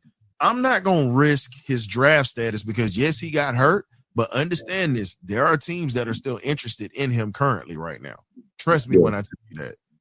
So at this point, why would you tempt the hands of fate with this young man's future? Because he's going to be a pro. He is going to be a pro.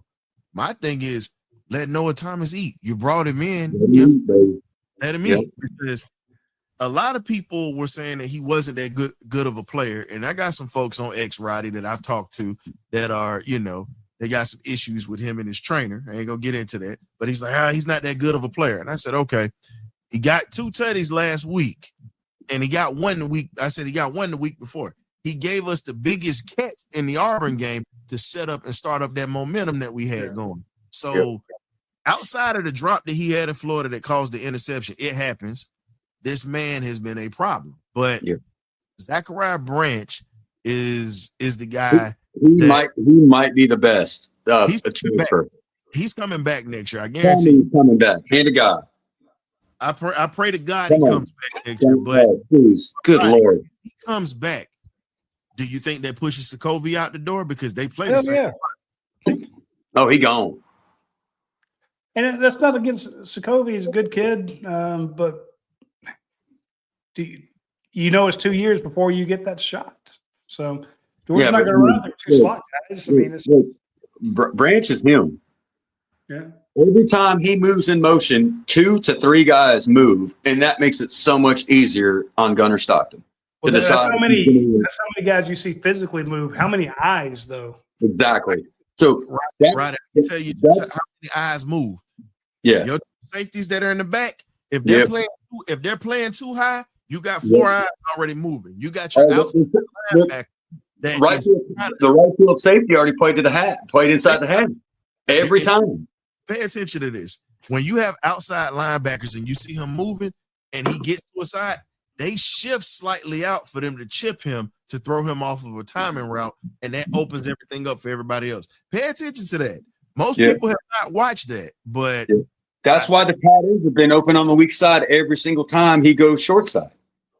Roddy, I'm just excited for this tight end room.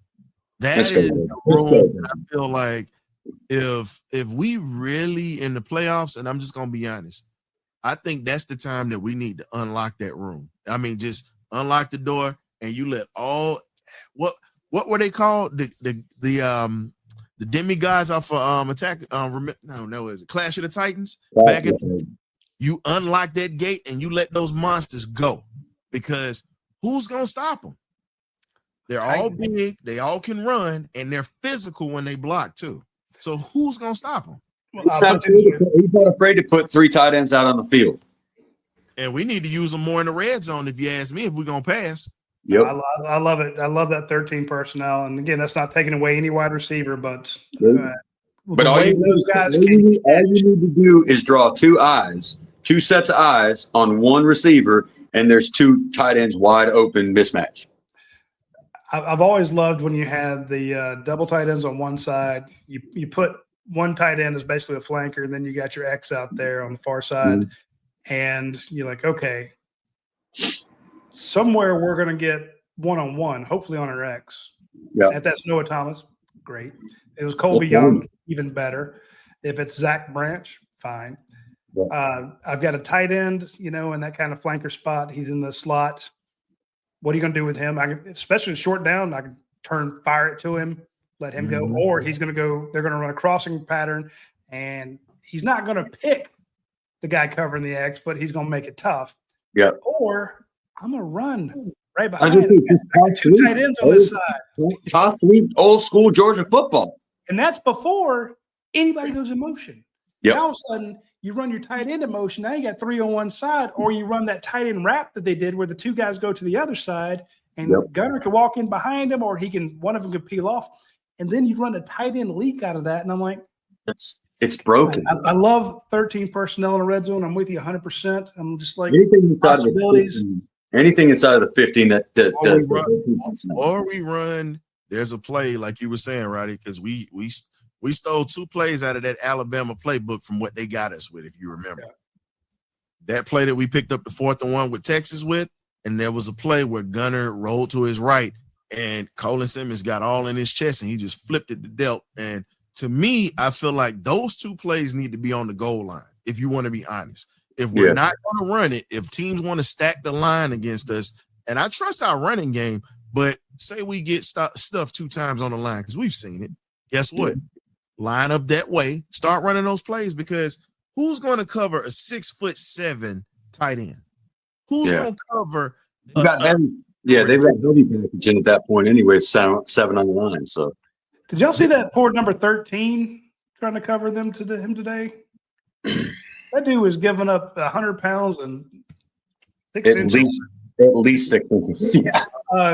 So you're talking about the demigods in ancient Greek mythology. There were, of course, the Titans, and some of the first monsters of Greek mythology were what they call the many hands or the 100 hands demons. They're basically creatures with 100 hands.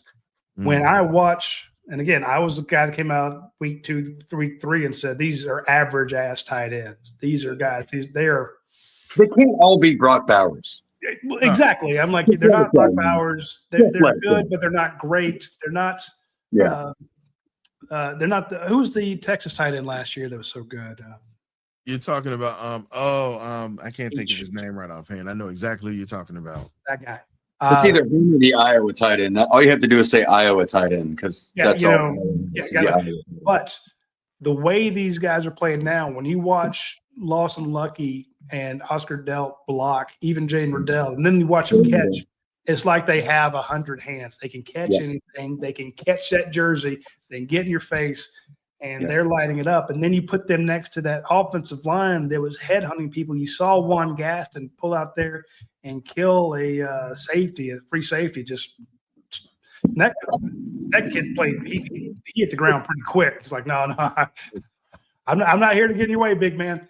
And you give me Juan Gaston, and that's a good call, Roddy, because the tight ends catch with their hands. Yep, you notice, and have I seen some body catches from some of our receivers that have dropped passes and made good catches? Yeah, but Kirby hates body catches. Catch it with your hands and bring it into your body. Am I wrong or am I right? No, I'm with you on that. And catch with your body's gonna bounce off. Yes.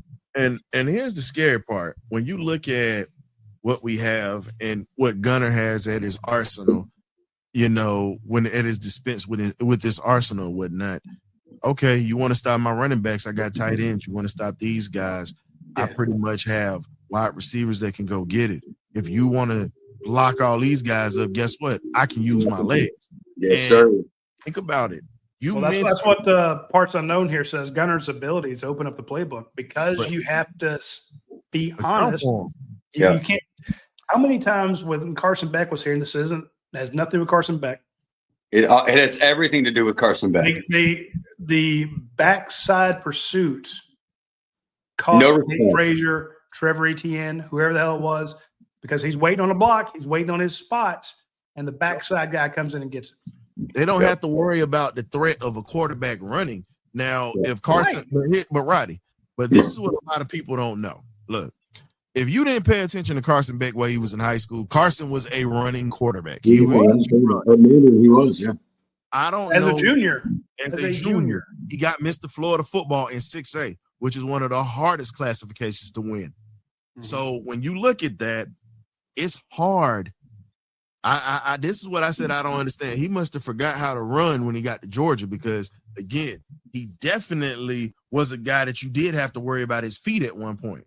But when he got to Georgia and he saw that there were athletes that were beating him down or doing other things, you couldn't do anything but say, you know what, this kid is just going to be an arm. But with Gunner, well, here's the thing. Let me I'll flesh that out real quick for those who may not have known what was going on. When he first got here, it was the COVID year. They're all sequestered, and it was just bad for him. But the one thing I was told about Gunner was, this kid he's a sourpuss. If he can blame somebody else, if it's incomplete pass, it's always the other guy's fault. He's still doing that. Hell, he did that in the loss to Louisville. Think about it, Roddy. That right there not only lost respect from that locker room, that right there was seen by NFL GMs and scouts. And you don't understand how bad that's going to hurt him, because, it's a difference when you're on the NFL level and the college level. You got guys that got mortgages, guys that got divorce papers. They got everything to pay for. And if you come out your mouth and say that, it's a little bit different playing with grown men than college kids. So I agree he's 100%. not gonna last long because of that mess. Being honest. No, I'm with you 100%. So that was a character flaw. Yeah. And then I'm like, well, how easy is a quarterback? Because I mean, I can name you 3 or 4 guys. Hell, I can name you 2 guys on this team who some of the players don't like as much. And they've changed. They're better than they were. More guys on last year's team. Hell, even on that national championship team, I can tell you about a couple assholes. Yeah. You have 105 people, you're going to have a couple. Okay. Yep. But I was told, well, how is he as a quarterback? They're like, he's not very good. I don't know why the hell we took him. Okay. And for a couple years, here's the thing. He wasn't that good. And I was expecting then, Stetson Bennett comes along and he gets this when JT gets hurt, Stetson Bennett goes in, they go on to win a championship. Then Stetson's freaking Stetson in 2022. And somewhere at about the middle of 2022, I was told, hey, remember how I told you that Gunnar Stockton's not a good quarterback? Mm-hmm. Yeah. He's completely different. He has emerged. He is a badass QB now. I'm like, fantastic. So to go to your point, how he used to be this runner, he was a dual threat guy. You saw him just get hit and helicopter into the end zone. And, as a junior, he wins the state title. Guy plays out of his damn mind, got offers from everybody under the sun. Yep. When he showed up, he just wasn't that good. When he came out and, like I said, in 2023, set the record for completion percentage of Georgia, that was the emergence of Carson Beck. I don't want to say he lost his ability to run, to sit in the pocket and drill passes, but he changed as a QB. So it also didn't hurt that he had Brock Bowers and Ladd McConkey. That makes everybody much better. My point is, he lost that ability to run. So as our guy here said, and thank you for the super chat, we do use those for the show. When he said Gunner's this offense is opened up by what Gunner can do with his legs. Today, you needed him on that second drive to get a first down with his legs. Hell, we needed it last week against Texas on the first drive. Very true. That's my point. So you're right. When you have all those weapons, it's like, okay, we're going to load up to stop the run. Well, you better leave a hat in there for Gunner. We're going to load up. We're going to take away your tight ends. Okay, well, we got wide receivers one-on-one. That's fine. We got you there. Oh, we're gonna go dime package to stop your wide receivers. Well, I'm gonna run it down your damn throat. So I'm with you there because of Gunner being nasty and delivering the ball on schedule. Yeah. Right. And Roddy, here's the other thing I was gonna put out. And we're talking about Gunner. Here's a thing that is very dangerous with Gunner, and this is why I compared him to Joe Cap. When you talk about the fire in him, he loves when you hit him. He does. He loves when you hit him. Yeah. And I'm a boxing fan too. Gunner has the mindset of a Joe Frazier. You hit him, he like it. You knock him down, you piss him off. That is what he has in him. This is what's different. Gunner is a football player. Pay attention to this. When we talked about Beck threw that interception against UAB in that same game that Stetson had 5 touchdowns in. Yep. Beck did not go after the guy that picked him off. He did. I've been saying that for years. I'm so glad you called that out. Look at Anthony has mentioned that maybe 13 times. But here's the thing. But look at today. Gunner throws an interception against a cupcake school today. And the kid is coming down the sideline. Before he gets out of bounds, Gunner's right there in his face trying to hit him. Gunner is a football player. There's a difference between a quarterback and a football player. He threw a block against Florida. He's a linebacker playing quarterback. That's what he is. Gunner has traits of a football player that just happens to play quarterback. Yeah. Let's just be honest. That's the thing. That's also what you had in with Stetson. No, you 100% had that in Stetson. He just didn't have the blue, but he was still a football player playing quarterback, right, historian? Yeah. But I mean, Stetson's a QB, but the guy you remind me of though is Brock Vandegrift. Brock would have been, hey, if I'm a linebacker, I'm a linebacker. I'll play defensive end if you let me. Yeah. So he had that same toughness, but he didn't have the deliverables from the QB spot. So I'm with you there. And what does Kirby? Kirby wants ball players, and that's why he says, "Hey, we got guys who are willing to hit." He's got a quarterback willing to hit.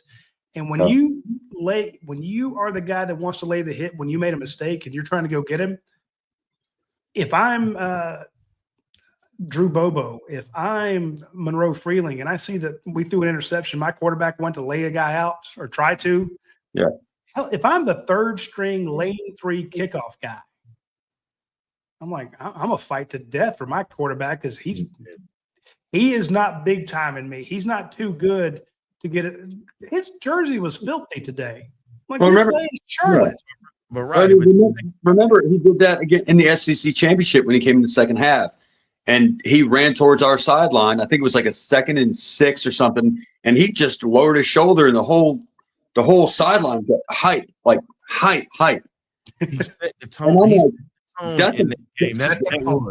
That's a football player. Yeah, he understood that the team was flat. Yeah, we were still trying to figure it out. But as soon as they saw him say, "All right, let's go," and he got up and he talked his shit. He talked his shit right in that boy's face and said, "If you want it, I got it all day for you." And Roddy, and I give you this. And the reason I compare him to Joe Cap was because Cap did not care. He would run over linebackers. Exactly. And Cap, now, if anybody doesn't know who Joe Cap is, please look him up on YouTube. You'll see what I'm talking about with the fire and passion. He was a team guy and fiery as hell and led the Vikings to their first Super Bowl in '69. But for my movie lovers out there, if you know the original Longest Yard with Burt Reynolds, he is the walking boss. Not today, boy. That's the one who says it. That's Joe Cap. Yep. So when you have a quarterback that has a mindset like that, look, Gunner won me over in the Auburn game. And Roddy, I told you this on many shows. I said, I got to see it because here's my thing. You're playing small high school football. I get that everybody loves the local heroes, but it's like, look, that don't mean a damn thing until you get on the field and do it at this level. Means nothing. I need to see on the road. That's my thing. And for you, the Tennessee game, hell of a moment. But I said, one moment. We need to see consistency. And when we saw that, half of this fan base just said, "Kiss my ass and hallelujah." That's just what they said. Hey, I'm with you there. Real quick, I need to mention our friends, Bart Benton over at Benton and Benton. If you were injured, be smart, call Bart. And when you look on there and see the stuff that he's been able to do, I mean, damn near $4 million on a wrongful death settlement, $3 million on a tractor trailer settlement. Dump truck crash. You guys have been behind those dump trucks. You know those sons of bitches are out to kill us all. $3 million, 1.7 on a car accident, a DUI settlement. We're thinking about it, you get hit by a stupid drunk driver, $970,000. The guy and his dad, the Benton and Benton attorneys at law over in Monroe, Georgia, have recovered over $58 million in 2024. If you talk to him and hear about some of the cases they're doing, these are not guys that are going out and saying, "Oh, did you have a slip and fall? Let's get you some money." These are people who have been killed. These are people who have been made paraplegics. These are people who have had their livelihoods, the family members lost, their livelihoods lost. They have to redo their entire house to accommodate their injuries they've suffered. Who pays for all that? Well, Bart is going to make sure that the person that did it to you is going to pay for it. So if you were injured, be smart, call Bart. And this is a guy who went to UGA Law School. He's in Monroe. He's not far from campus. This guy screamed himself hoarse in that Texas game, and he is a diehard Georgia fan. And if you call him up and say, "Hey, Bart, I think Georgia Tech sucks, and I was in a car accident or somebody wronged me," he's going to say, "I agree with you. Georgia Tech sucks, and let's sue them for everything they're worth." So if you're injured, be smart, call Bart. That's the guy. There was a really good comment section here. Comment. I missed it. Someone said, "I love to see Gunner run. I hate to see Gunner run." Yeah. And, but okay, so let me ask you something. As players, if we've all played, I played football, Roddy. I'm sure historian you have. You built like a brick shit house. would you want to play for somebody that would give his right leg as a quarterback to just win for the team, not for himself? And I think that's what won everybody over with Gunner. I was on the same board you were.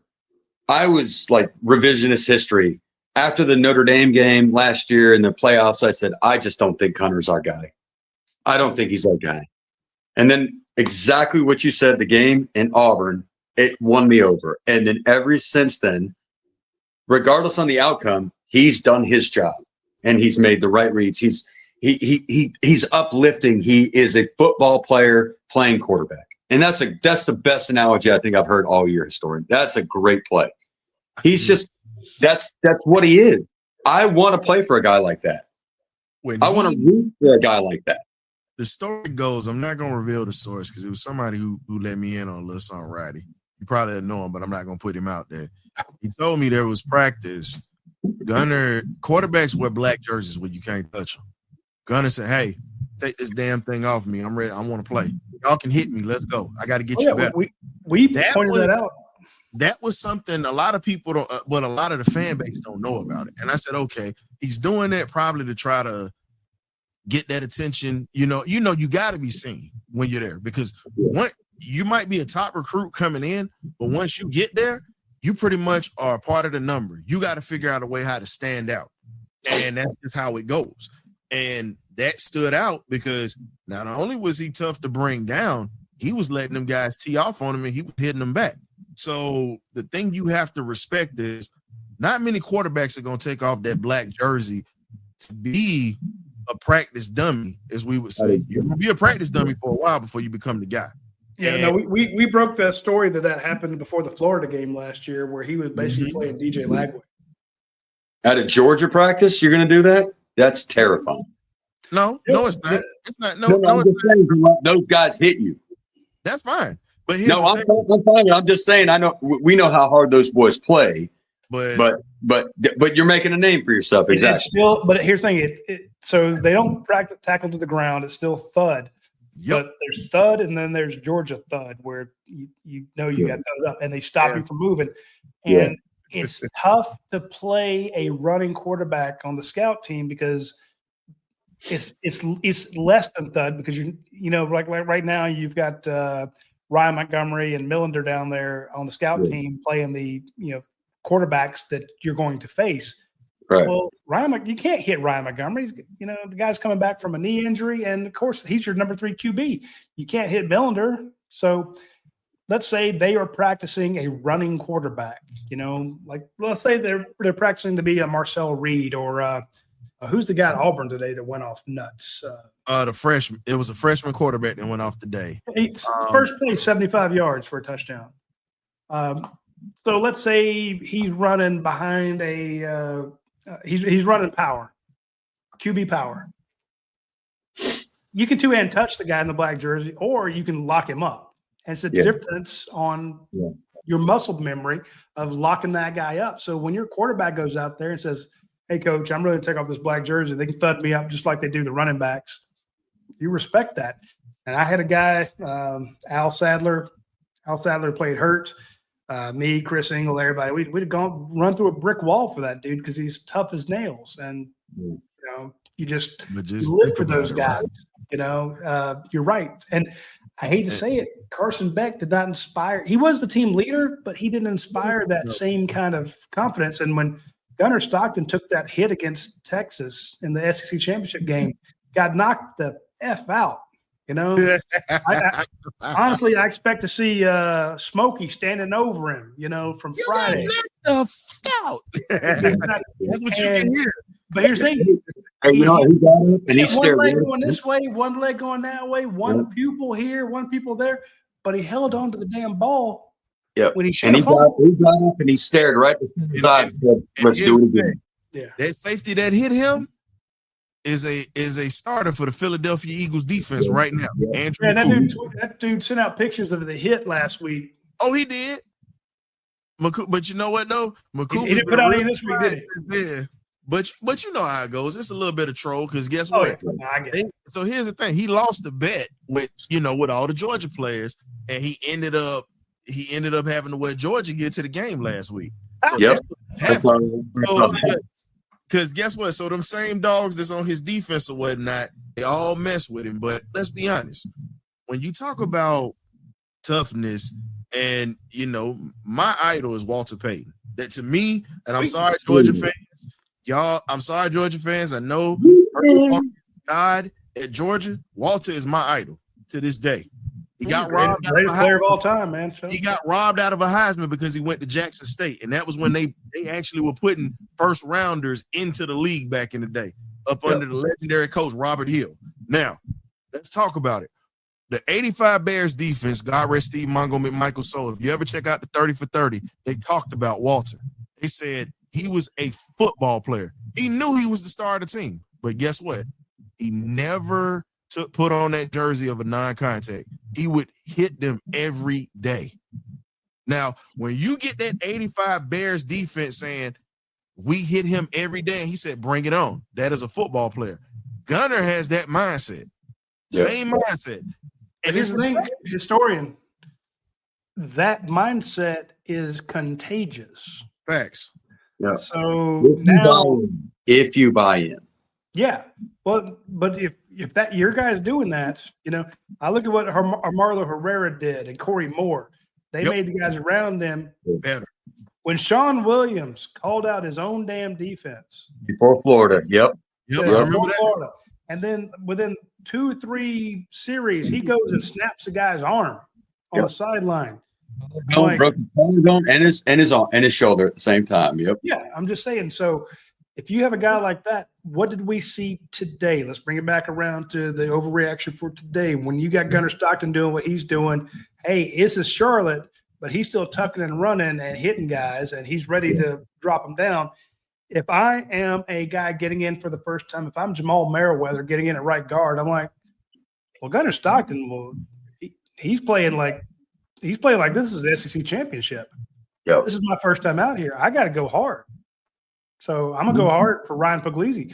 Ryan sees what the standard is. The standard is Gunnar Stockton. That's what I got to beat out. I got to make something happen with my legs. I got to make something happen with my arm. I've got to I got to get us in the right call. If you are CJ Wiley, you're like, look, the ball's not coming to me. It's going to Jaden Riddell. I got to go throw a block. Yeah. I've seen the blocks that Colby Young throws. I've seen the blocks that Dylan Bell throws. And I know that if Gunnar Stockton were running down the field, he'd throw the same damn block. That's the standard. So when your quarterback sets that standard, your tight ends, your offensive line, your wide receivers, they're all doing it. The defense sees the same thing. So that leadership, we saw that today. And again, we can if we're going to overreact, we can talk about a mistake here, mistake there. They did it could have been 63-0 if they wanted it to be. Of course. Today was setting the standard for next week. And I think this team is going to – I've been worried about – I don't think it's setting the standard for the next week. I think it's setting the standard for the next play. And Kirby only cares about the next – Fair. That's fair. That's fair. Scary is this, but it's cumulative. Yeah, I know. But it's – and that's the way he looks. He doesn't look at the next game. He looks at the next play. The next play. Roddy, this is how you know – and we go get back to the Dogs, but do you remember Doug Plank, who was Mr. 46? They named the 46 defense after, right? I know the name, but I don't know enough like you do, historian. So he was the other safety that was opposite of Gary Fensick a little bit before that Super Bowl run. And he played with Archie Griffin at Ohio State. He came onto the show for me and we did an interview. And I asked him, I said, now you played with a 2-time Heisman Trophy winner and you also played with Walter. I said, when he was in Chicago, I said, I want your honest opinion on this. And you can go back and look at the show because it's still up.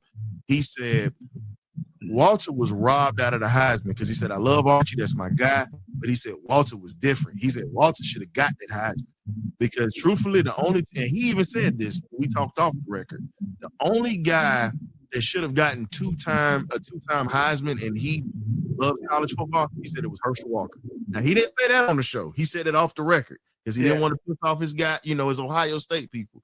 But he said, hands down, Walter should have got that Heisman. And he said the only 2-time Heisman Trophy winner should have been Herschel Walker because of the numbers he put up as a freshman and a sophomore, and he should have got it just on those 2 years alone. He said they should have waited to the end of his career to give it to him. Now, that was the guy who said that played against a 2-time Heisman Trophy winner every day. So if he's saying that, that should tell you, like you say, the validity of some things. But I just hope I hope we get somebody to win a Heisman soon here at Georgia, because it's been too long. But I agree with you 100%. My thought, though, is in my email, I guarantee you tomorrow when I get up in the morning, and luckily I got Anthony Dasher. That dude wakes up at like 5:30 or 5 o'clock. He's on the board first thing in the morning, so I get to sleep until at least 8 o'clock. I don't have to hit the office till 8:30. When I check my email, there will be two emails, one for Jeremiah Smith for Heisman and one for Julian Sayin for Heisman.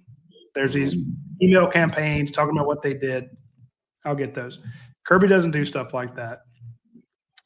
And if Georgia doesn't get a Heisman, it's not hurting him in the recruiting standpoint.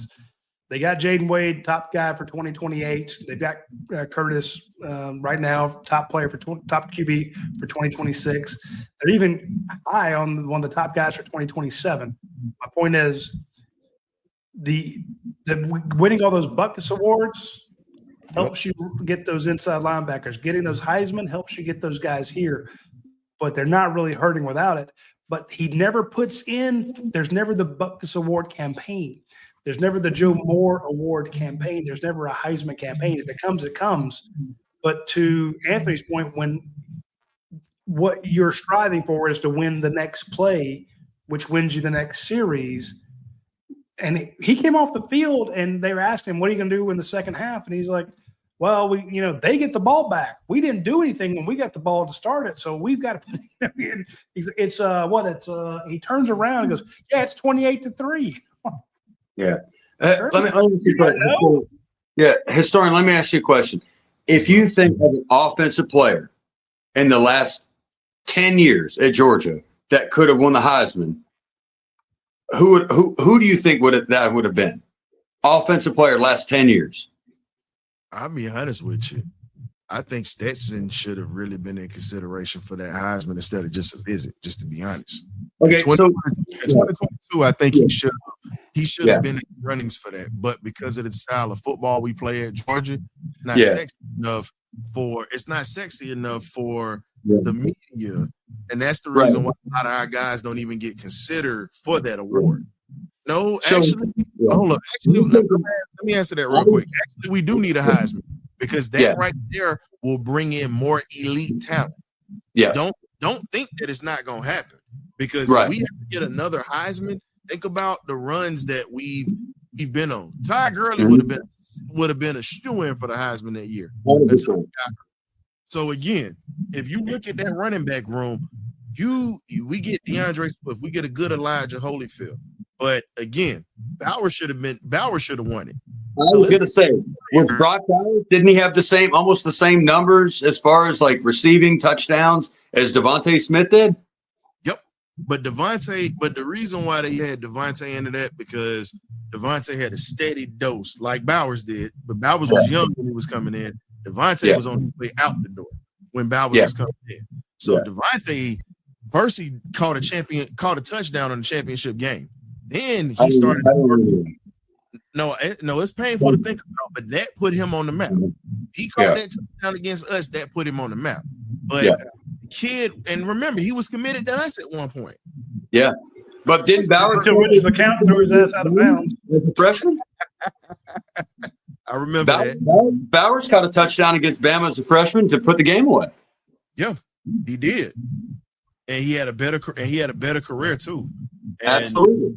I'm with you on that, Callie. If Nick Chubb don't get hurt, I think he gets a Heisman his second year and breaks Herschel Walker's all-time record. No, I'm with you there. Here's the thing: if Georgia gets a Heisman, in other words, the Heisman is not. You've been able to recruit as Georgia or an Alabama or an Ohio State or even a Lincoln Riley, who's had multiple winners. You're still getting fantastic QBs. Yep. And we know the Heisman. Let's call it what it is. It's a quarterback trophy. Sure. That's where it goes. I don't agree with that, but that's what it's turned into. I know a lot of Heisman voters. If you tell them about, hey, there's this kid named Bain, he plays defense at Miami, they're like, defense? They look at you like you grew a third head, So they're not into it. I get it.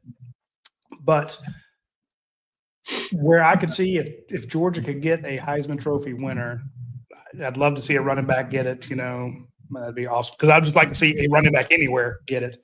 But if you had a wide receiver or a QB get it, Georgia has this huge negative recruiting thing when it comes to landing wide receivers because you don't have the pedigree of putting out wide receivers like Ohio State has done, like Alabama has done, like Miami has done. So if you're like, hey, we got a quarterback just won the Heisman Trophy, he's got another year here, or this guy that's going to replace him is even better.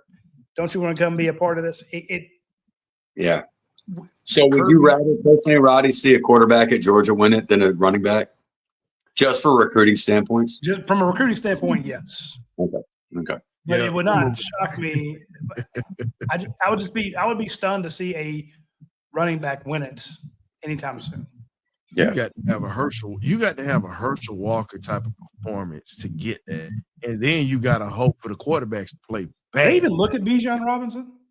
No. They mentioned him, but because think about it, Bijan had numbers to literally go to New York and win it. That's my point. I mean, if he's not going to win it, then screw it. And that's what I'm saying. He's also playing Big 12 defenses at that point. So. But here's the thing. But then you can't take away from the kid that played at Boise State last year, Genty. Should have won. To me, I mean, but no disrespect to Travis Hunter because in college he was definitely an alien because of some of the stuff he could do. But Genty was more consistent, and Genty deserved that Heisman last year. Yep. Sorry to say it. He deserved it. And I love me some Travis Hunter. Don't get it twisted. Travis, I love watching him play. But Genty that was a great player. Honestly, I mean, I'd have looked at Cam Scatterbo like, dude. Yeah, I mean, Cam Scatterbo he's just CTE in waiting. We all knew that. Well, but again, just for a guy who's like this hard, he's going to do his job. But to historians' logic, last year, Ashton Genty was the best player in college football. Hands down. He was hands down the best player. Everybody knew he was getting it. You couldn't do anything about it, and he was still going to get 185 a game. Period. Far none. Now here's the thing: Robbie Dotson got a good point. Says, "Give me the butt kiss or give me the O-line trophy. We already can recruit." And that's kind of my point. It's like not having a Heisman isn't hurting you lining up quarterbacks. You're getting them.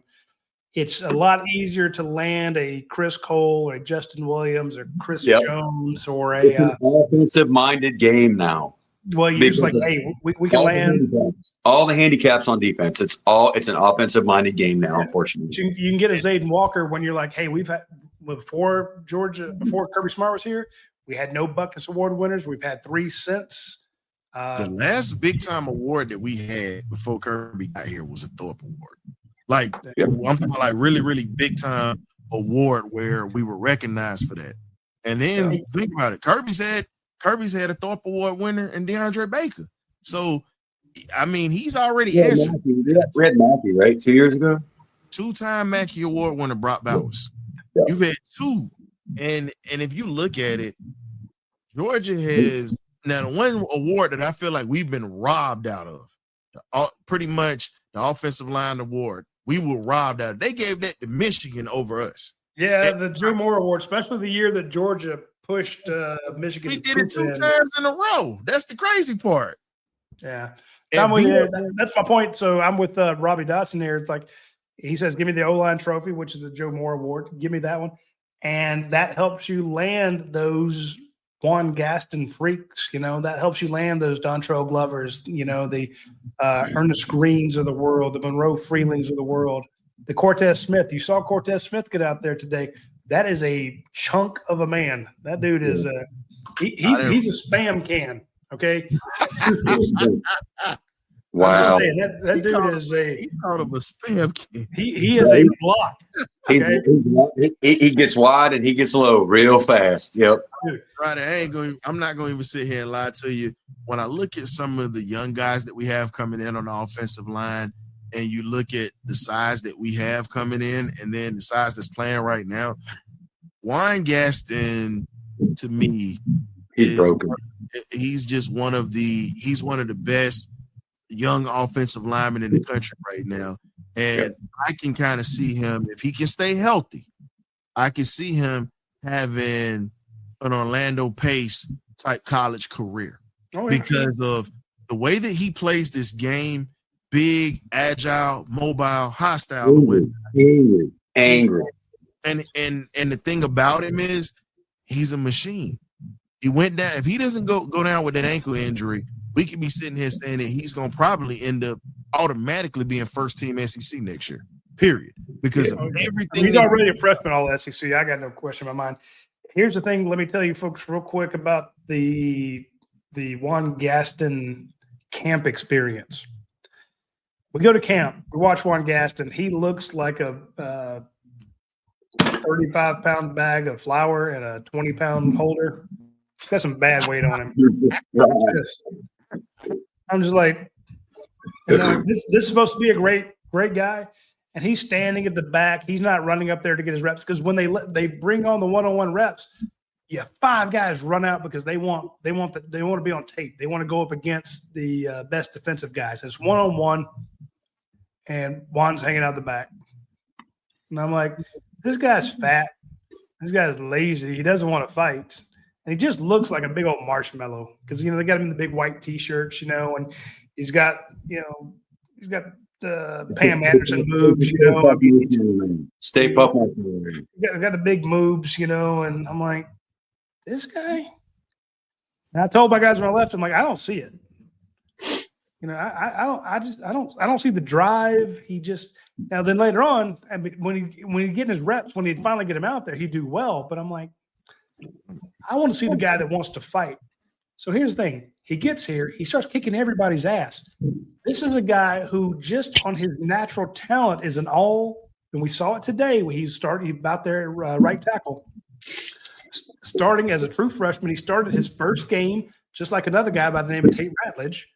Very few true freshmen start the first game of the season. He did at right guard. We saw him today at right tackle. He has not touched his potential yet. This dude is only going to get more felt stronger. By the time he's a junior, he's an Orlando Pace. He's a Trenton Brown. He's a top 5 pick. Andrew Tom. I'm getting ready, and Roddy, I got to get ready to go. I appreciate you having me on, Anthony. Thank you. But I'm gonna give you this. You got Gaston on the right side. You got Glover. Roddy, I'm gonna throw a pair out here for you that you're gonna probably chuckle when I say this, and you and Ant might remember. We got the modern version of Art Shell and Gene Upshaw. Please go look that up. That's what those two play like. Art Shell. Together. Come on, man. Juan Gaston is your Art Shell. Come on, man. Upshaw. Wow. I'm first ballot Hall of Famer. Okay. I'm gonna slide out on that one, Roddy. I appreciate that. I definitely thank you for having me on. And you know where I'll be at tomorrow. I'll be getting my liquid medication ready for my depression tomorrow. If it's anything, if they lose anything else this year, I just need them to beat the Saints. I'm okay with it. You beat the Saints, you lose, boy. Facts. Come on, baby. Let's go. At least beat the damn Saints, please. We can lose everything else. Hell no. But I'm with you there. Thanks for having me on, and go Dogs. Go Dogs. I love it. Hey, Anthony, I'm gonna wrap this up here too, but we need to hand out some helmet stickers, and you stuck around long enough, so I'm gonna let you start giving out the helmet stickers. I'll tell you what. Well, we just got done talking about him, Juan Gaston. Fair. You got to put that. You got to when O lineman gets a helmet sticker. You have to give the O lineman one, right? All right. So now it's your turn. Oh, Walker, 3 touchdowns. True Yeah, freshman. Oh, yeah. That's cool. No, dude. I mean, here's the crazy thing about Bo Walker. How many carries did he have today?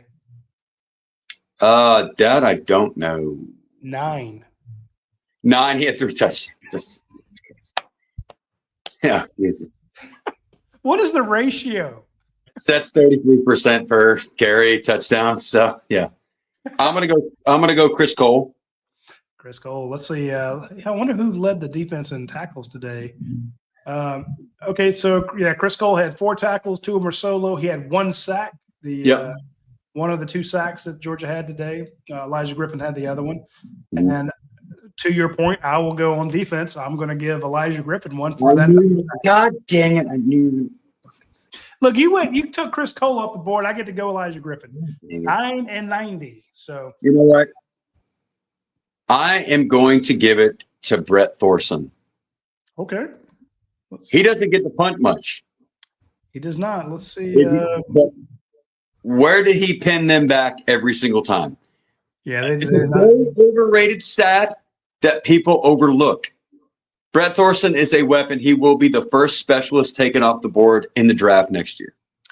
Yeah, so he had 3 punts today. And remember last week, people were like, is he hurt? Because he's kicking short punts because you could not kick it to Ryan. You kick it to him. Niblett. No. Niblett is the Texas returner who already has 2 punt returns for a touchdown this year. And a kickoff return this year, yes. So no, I'm giving to Brett Thorson because he is our safety valve. He can kick it 70 when he needs to, and he can kick it 50, but 70 in the air. So I'm giving it to Brett Thorson. I'm giving it to I'll just go special teams overall. Special teams. Yeah. So Brett Thorson had 3 punts today. He averaged 51.3 yards a punt. One of them was 63-yarder. He pinned them inside the 20 twice out of those. 2 out of those 3 punts, he pinned them inside the 20. So that's a good thing, right? That is fantastic. You've already given one to the entire special teams group, but the next place I was going to go was to Zachariah Branch, not only for his gunner ability. Catching passes. He had 4 catches today for 55 yards. Oh, okay. Well, here's some symmetry for you. 4 catches for 55 yards, 3 punt returns for 44 yards. So 99 yards for Zachariah Branch. All right. Okay. Well, I said special teams. I didn't say which side of the special teams. So. Dude, this guy can return punts like nobody's business, and they kept punting to him. So, we'll let you do. 3 punt returns for 44 yards. That's 4 first downs, 4.5. Yep. So 99 total with 9 touches, 8 touches. Yeah. 8 or 9 touches. He's just a play waiting to happen. Yep. He's a 1 block away guy. He's a 1 cut and away. We've already seen what he's done on the short side when they throw the little bubble screens that for some reason has been working this year, but everybody hates when Bobo does it. Isn't that crazy? Let me okay. I've been doing this a long time, and I've been in the message board world for a long time. And Roddy, I don't even want to know what you've forgotten about as far as the message board world. Not at your line of duty. Message board since 2001, online for many, many years. I feel like I have a good thumb on Georgia college, not Georgia fans, but just college football in general. If there's a narrative out there, if there's something that you can point to, if somebody hears something and then they see confirmation bias, they'll believe it forever. Yeah. So I have this one little asshat follows me around on Twitter. He tweets at me every game complaining about Mike Bobo. And he mentioned that everybody knows that Mike Bobo is going to go run, pass. Yeah. And I think there might have been a series where they went run, pass, and then punted. So it's like, see, and it doesn't matter that Georgia throws more than they run. Yep. Throw on first down a lot. A lot more than they have, especially under Kirby Smart. The drawback to throwing on first down is if you miss, now you're 2nd and 10. You're behind the chains. Right. It's a lot easier throwing 2nd and 5. Yeah. So anyway, I get it because So they heard that they throw a lot of screens. Then when Georgia's struggling, they throw a screen. That, God damn it, there's another screen. That's all they do is throw screens. They don't understand that Kirby Smart is the one telling them to throw a screen because they can't. They're on their 6th different offensive line in 6 different games. They're not able to run it out of the pistol formation, out of I formation, out of whatever formation. 2-back set doesn't matter. They can't run it because they don't have good blocking because they too many of their guys are injured. They lost everybody on the right side to start with. Then they lost everybody on the left side to start with. So what do? You throw it to the flats to a guy named Zachariah Branch. He picks you up 17 yards on a screen, but they've heard screens are bad. So every time they throw one, and they don't understand that Todd Monken threw almost the exact percentage of screens when he had Lad McConkey and Brock Bowers and Darnell Jack Saint. When you hear a narrative, and it's the same with Ohio State, it's the same with Alabama, it's the same with Tennessee Tech, Virginia, whatever school. Once you hear a narrative and you see it duplicated once, you believe that that's the way things are. Yeah. So it's a false narrative out there that people want to crap on. And Kirby even took a shot at it the other day. He's like, "Yeah, that was on a screen." For those of you screen haters out there. Oh Kirby has heard about. He knows. So it's the same that this guy can't. The narrative after 2 weeks was that Gunnar Stockton couldn't throw downfield. All that took was after the first game, somebody saying, "Look, these guys are running wide open, but he's tucking and running. He's not looking downfield. He can't make that throw." By week 3, everyone said, "Oh, he can't throw the ball downfield." The first thing he did, first play against Tennessee, was rip one up a sideline route to Colby Young, deep pass. I'm like, wait a minute, you've seen him throw deep against Notre Dame. Why do you think he can't throw it? So anyway, it's just I get what you mean. They grab it hook, line, and sinker. They just follow and they find a narrative, grab onto it. Yeah, and so it drives me crazy because it's the same thing when people will say Mike Bobo's not a good offensive coordinator, and I'm like, look, that's a goddamn bad narrative. That's so bad, dude. Now, has he called bad plays in the past? Yeah, every offensive coordinator have. Right. So my issue is when and I'm like, dude, I remember a 9-6 game with Todd Monken running it. Yeah. Kentucky. Oh yeah. They're like, well, Todd Monken's the best of all time. I'm like, I remember when he was struggling. You struggled.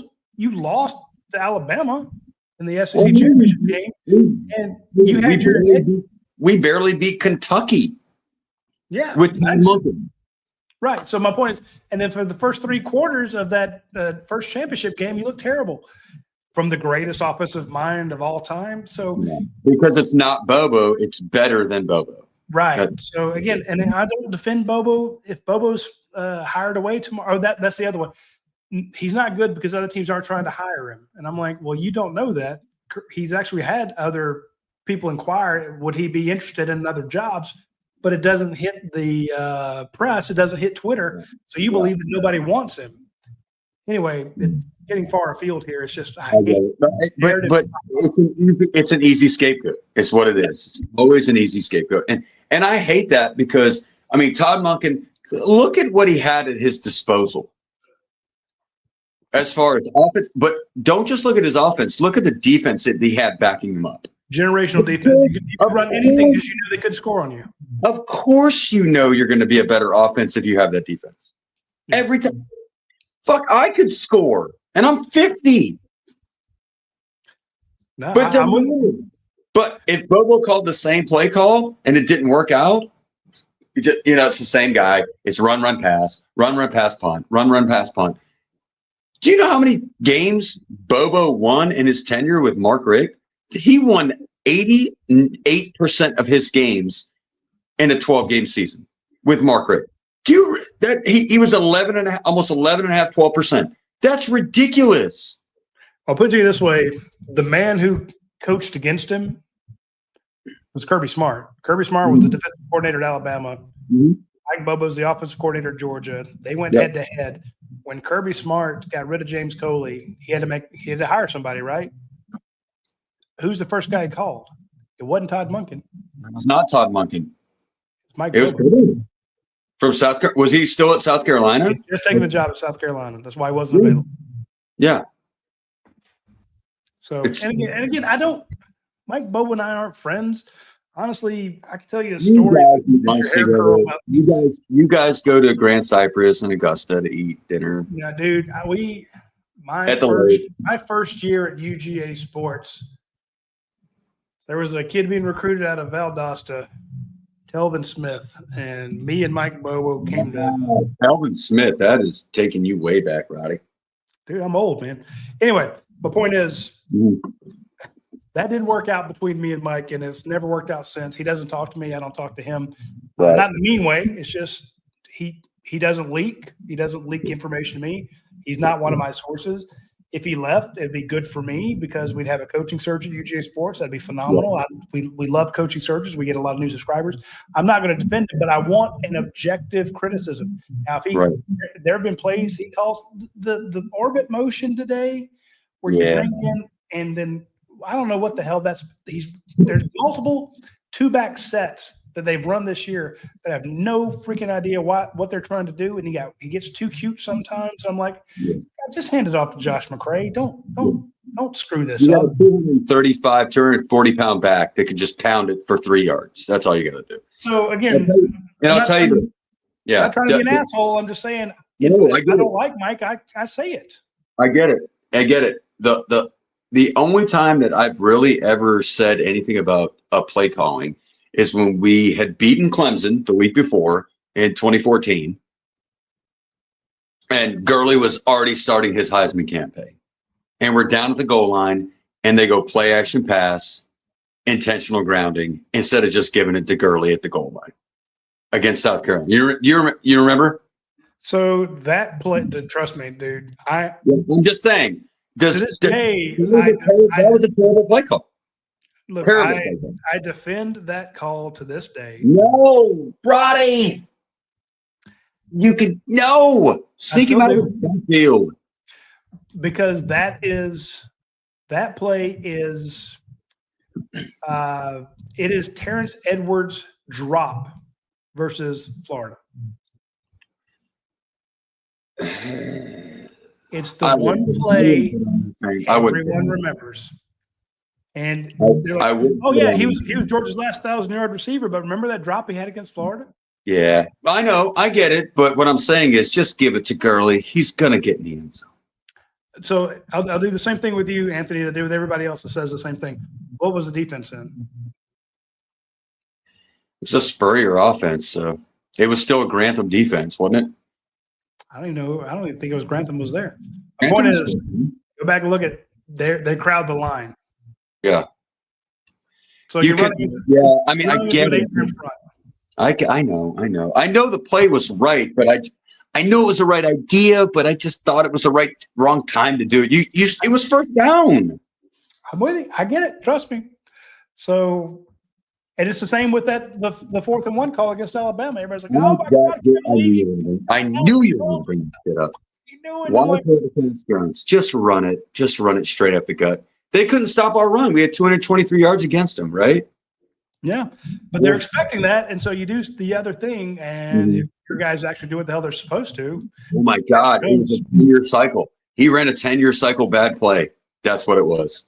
Yeah. It was the South Carolina against Bama all over again. God dang it, Bubba! Should have seen it coming. So we got far afield there. Let's finish out our. Yep. Let's see who else. We got to give a couple more helmet stickers. Oh, goodness gracious. I'm not giving one to Stockton today. He had 4 incompletions. Yeah. What an idiot. And you got my Bo Walker. I'm going to give it to Peanut. Who? Peanut. Okay, Nate Frazier led the team today. 12 attempts, 54 yards. Yep. No, that was Nate Frazier. Excuse me. No. I meant Phillips. Phillips. Yeah, Dwight Phillips. Yeah. 7 carries, 45 yards. what I was trying to say is he led the team in yards per carry. He had 6.4 yards a carry. Yeah. Yep. He finally got a little bit. He finally got a little bit of a workload. So yeah. So I like that approach. Yeah. Mm-hmm. So, but I have to give one to Nate Frazier because, and here's the thing, you have running back at 2 touchdowns, and he's not your first automatic consideration. Yeah. Because he does that a lot. Yeah. So Nate Frazier, I'm gonna give him one. 12 carries, 54 yards, a paltry 4.5 yards a carry. Not gaudy like 6.4 yards a carry. Solid, yeah. And my last one, Ellis Robinson, no pass interferences. Okay. Hey, you take the wins where you can, right? Yeah, no, I'm with you 100%. That's big. A big interception for him. That could be huge because everybody in the playoffs is going to play him man. They're going to play every single time, whatever side of the field he's going to be on. He's going to be on man. Yeah. So. And I'm gonna go back to my boy Noah Thomas, who I was not very high on. Here's the thing: we talked about how guys have gotten better throughout the year. Remember the first 4 or 5 games, everybody's like, "Where's Noah Thomas? Where's that other transfer?" And I'm like, "Well, who do you not want to throw to? Do you not want to throw to Colby Young? Do you not want to throw to Dylan Bell? Do you not want to throw to Nate Frazier? London Humphreys, Zach. Do you not want to throw to Zachariah Branch? Yeah, like stop throwing to Cash Jones. I'm like, well, you threw to him 3 times. He picked up 3 first downs. Yeah. So I'm like, and I get whoever doesn't get the ball, we ask about it. Yeah. Just our standard MO. But here's a situation where Noah wasn't really coming on, and I asked him, like, is he okay? Is he injured? And I was told he just doesn't block that well, and he's just not as good as we thought he was. And this is my wife. She's going to be so mad that I said, "It's my wife. Look, she's hiding herself. Look, that's it. She's so mad. There she goes. You see her covering her face? That's so funny. I see it. She went to Anna. So, but I'll give the last one to Noah Thomas, and then with that, we are going to end the show here because I got somebody calling me, which might be some news. Absolutely, Roddy. Everybody, make sure whoever's out here, UGA Sports, the best UGA content ever. If you're not a part of the dog vent, get on it. Get that Hunker Down bourbon and Hunker Down vodka. Let's go, guys. Dogs for life, baby. Roddy, I love you. Thank you so much, buddy. Thanks for being on with me the whole time, Anthony. I appreciate it. It made the show go a lot more fun. Yep. Thank you, bud.